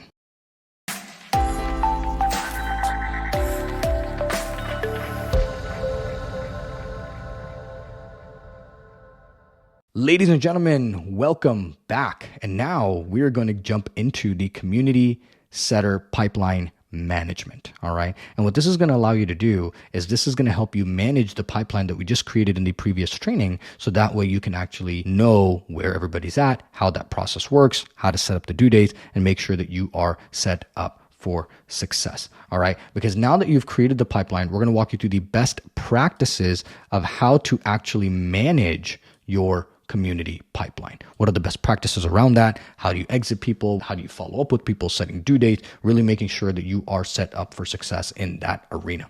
So with that being said, ladies and gentlemen, we're going to switch over to a quick mini training where we're going to walk you through the step-by-step of the pipeline management and what that actually looks like. So without further ado, let's switch over to that quick mini training right now. All right, ladies and gentlemen, welcome to this mini training where we're going to walk you through the step-by-step process of pipeline management. And really, this mini training is going to help you understand how to manage your pipeline, what the different elements are. We created a whole bunch of options inside of your pipeline, and you're probably wondering, what does it all mean? How do I utilize this? It just feels like a lot of moving parts. Can you clarify this for me? Don't worry, Coach Malik is here. Coach Malik's got your back, and Coach Malik is going to walk you through this process. It seems overwhelming at the beginning, but you are a winner. And I know you are going to adapt to this. You're going to get better, and this is something that you can actually push through, because this is the character trait of grit and resilience is what you are developing. All right? So I'm going to walk you through everything step by step. That way you understand. So the opening message, and really this is going to be anything that you want to add in here that's always going to stay static. So these three sections aren't really going to change. This is going to be really your script that you use on a daily basis. It's going to go into here. All right. And you're going to put all of those scripts inside of the tasks in here so you can copy and paste the messages very easily. Okay, so it becomes a very succinct way for you to just come in. You know exactly what you're doing. It allows you to create that system. So the opening messages, messenger script, and follow-up, right? This is going to be all of your follow-ups. You throw your memes in here so you can copy and paste them. This will make your life 10 times easier. These do not change. Now, as we move along to the right side of the pipeline, right? Now we actually have an area that says replied today. Okay. So now remember, everybody that we put into this pipeline are people that have actually replied to our messages. So you're going to use the welcome post and you're going to send messages out on Facebook Messenger. Now, the people that replied, those are the people you're going to actually put into your pipeline. Okay. If they don't reply, we're not going to put them in the pipeline because otherwise it's just going to get overwhelming. All right. So with that being said, let's say Warren Buffett responded to my message. That would be really awesome. Okay. And so I'm going to put him inside of here. So that is where it says replied today. So today, Warren Buffett actually responded. And every single day, what you're going to be doing is at the end of the day, your reply today needs to be cleared out. Now, why does it need to be cleared out? Because in the data tracking training section, we're going to walk you through how to actually track the amount of people that are actually replying to you on a daily basis. How many people joined the community? And then from there, how many people actually replied to your message, because that's going to be a very crucial number that you're going to track. And then how many people actually scheduled a quick chat. Okay. So then everybody that replies on that day will go into replied today. And this is going to be cleared out at the end of the day because you're going to be able to track the data for this. All right. Now, Warren Buffett is now on day 2, right? That means you're following up with him because of day 2. Now, what you can do is you can actually set days that you're going to follow up with this individual to make sure that you actually check the message and you actually respond. All right. So you can actually set the due date here, and then I can close this. Let's make sure that that is set up correctly. Now it's going to let us know that we got to follow up with Warren Buffett tomorrow. Now moving along here. So let's say Warren Buffett does respond to us on day 2, right? Or doesn't respond to us on day 2. We can actually move him along to day 3. Now you can see here, I can actually see different prospects. So I've got Elon Musk that I got to follow up with tomorrow. I got Warren Buffett I got to follow up with tomorrow. Then on day 2, I got to follow up with Warren Buffett on day 3. So guess what I'm going to do, right? Tomorrow, I'm actually just going to schedule him for Friday. This way I can follow up with Warren Buffett on Friday, whether he responds or not. Now, let's say Warren Buffett still doesn't respond. Then I'm going to move him to day 4. Right? If he still doesn't respond, I'm going to move him to day 5. If he still doesn't respond, I'm going to move him to day 8. Now, what's going to happen is over here inside of your follow-up objections, you're going to have day 1 follow-up, day 1 follow-up. You're going to have day 2 follow-up. You're going to have day 3 follow-up. You're going to have day 4 follow-up. You're going to have all of the follow-up dates here. So you know exactly what messages you need to send to them. So it's systematic and it is a process that you're taking people through. All right. Now, let's say on the first day, you have a back and forth with Warren Buffett and you ask for the call. All right. So this is exactly tracking the stages of your messenger script process, right? So if you asked Warren Buffett for a call, you're going to go ahead and move Warren Buffett right there. Then you always set a due date for the next day.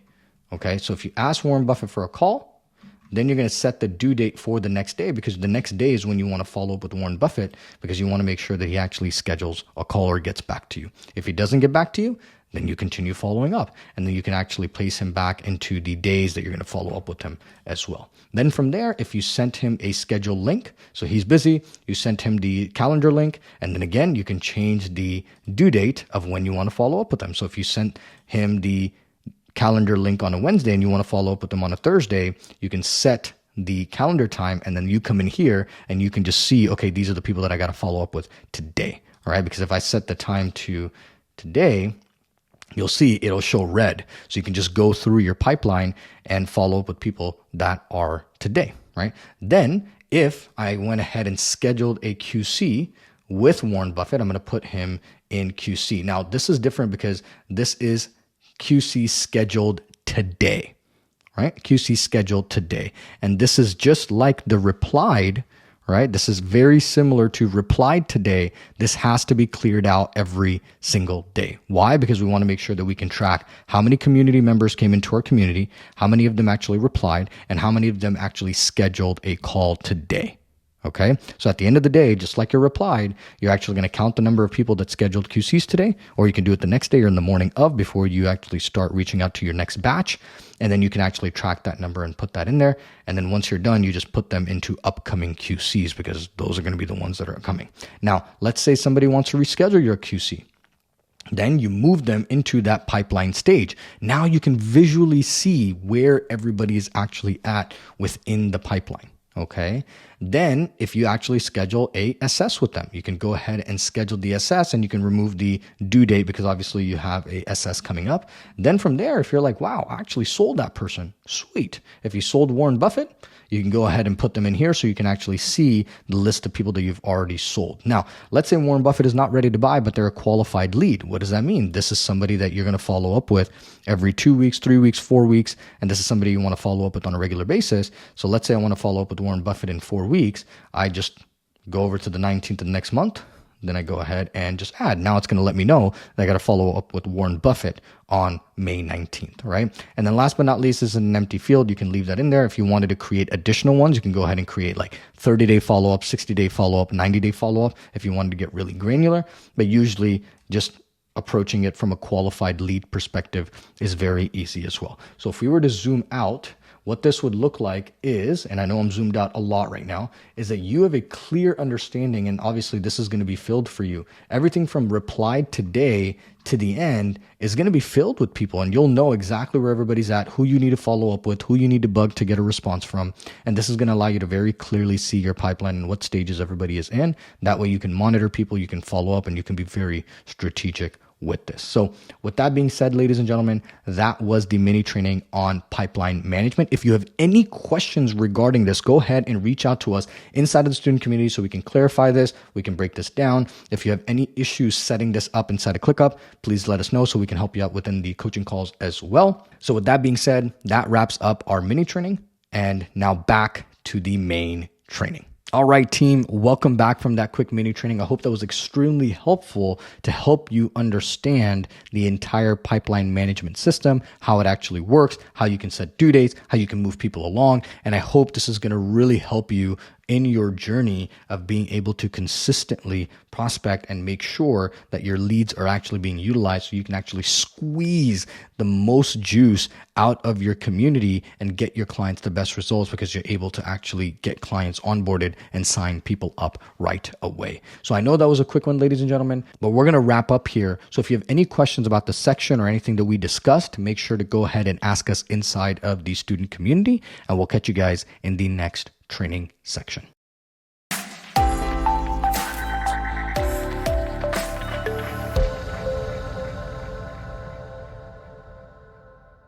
All right, team, welcome back. And in this training, we're going to be walking you through the messenger response follow-up.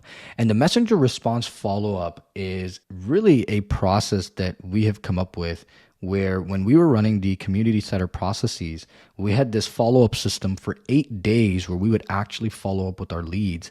And that actually made us really get a lot of traction, really get a lot of people to respond, really just get the fruits of our labor when it comes to the community setter processes. And we wanted to share this with you so you can actually have an understanding of how this process actually works, so you can implement this inside of your community setter processes. So with that being said, let's actually jump in and explain to you exactly what it is. So what is the messenger response follow-up system? So the messenger response follow-up system is really a short-term follow-up strategy. So as you can recall from the setter processes, just overall really explaining the setter foundations, there's 2 types of follow-ups, right? Then you have short-term follow-up and you have long-term follow-up.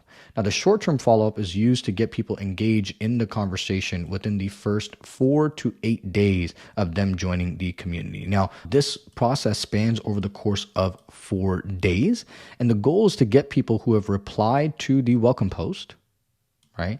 Or they've replied to the welcome message or the initial message that you've actually sent them. And then all of a sudden they just stopped responding or they just started ghosting you. So it's really to get them re-engaged with the conversation and actually take them over to the quick chat. Okay. Now, why is the messenger response follow-up so important? Because it happens to all of us. We see messages, we forget to respond. Unless someone actually gives us a nudge, then we actually respond. At least it happens to me all the time. If there's no nudge, most human beings are so engulfed with their life activities that they actually forget to respond. Because if you're out of sight, you're out of mind. And so the messenger response follow-up sequence, it actually allows you to get the person to take action within the first 4 days of responding, because that's when the motivation is the highest. Because if it goes anything farther than that, each day that you are not communicating with them or each day that you are not scheduling a quick chat, then they're losing the motivation of the reason of why they opted in for your guide or whatever it may be. And so that's why it's very, very, very important that when a new community member joins, that within the first 4 days, you're actually getting on a quick chat with them, because that's when their motivation is at the highest. Now, just a reminder, this only applies to those that have responded to our first welcome message. Okay, if they have not responded to our first welcome message, we're going to then make sure that we actually follow the tactics in getting the message opened to make sure that people are actually opening our message. Now, you can also apply these to people who have read your welcome message and they have not responded. So when you actually see their, in the circle of Messenger, you actually see their profile picture, that is when you can utilize these as well to get people to actually respond to your messages. Now, what are the tactics that we use to actually get people to respond and follow up with us? So tactic number one that we love to use are memes. Now, we found memes to be a great way to get people to respond,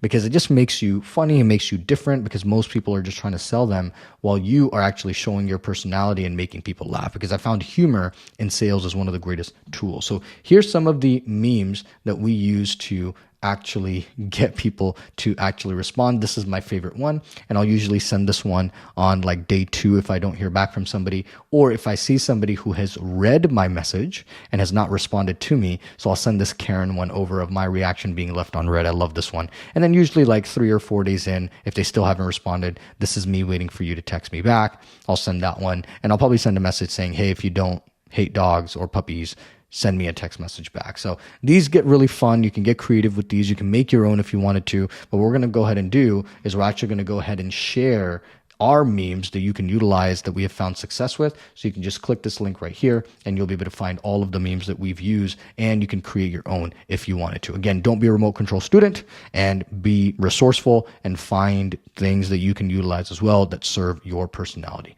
Now, moving on to tactic number 2, which is follow-up messages. All right. We want to keep things simple, and just reminding people that they have not responded is as simple as it gets. Now, here's a few examples of how to actually do that. So if somebody doesn't respond to me within 24 hours, I'll send 2 arrows or 2 pointy thingies, and then with a question mark. And what that does, it just like, hey, were you able to check my last message? Then another one, just following up on this.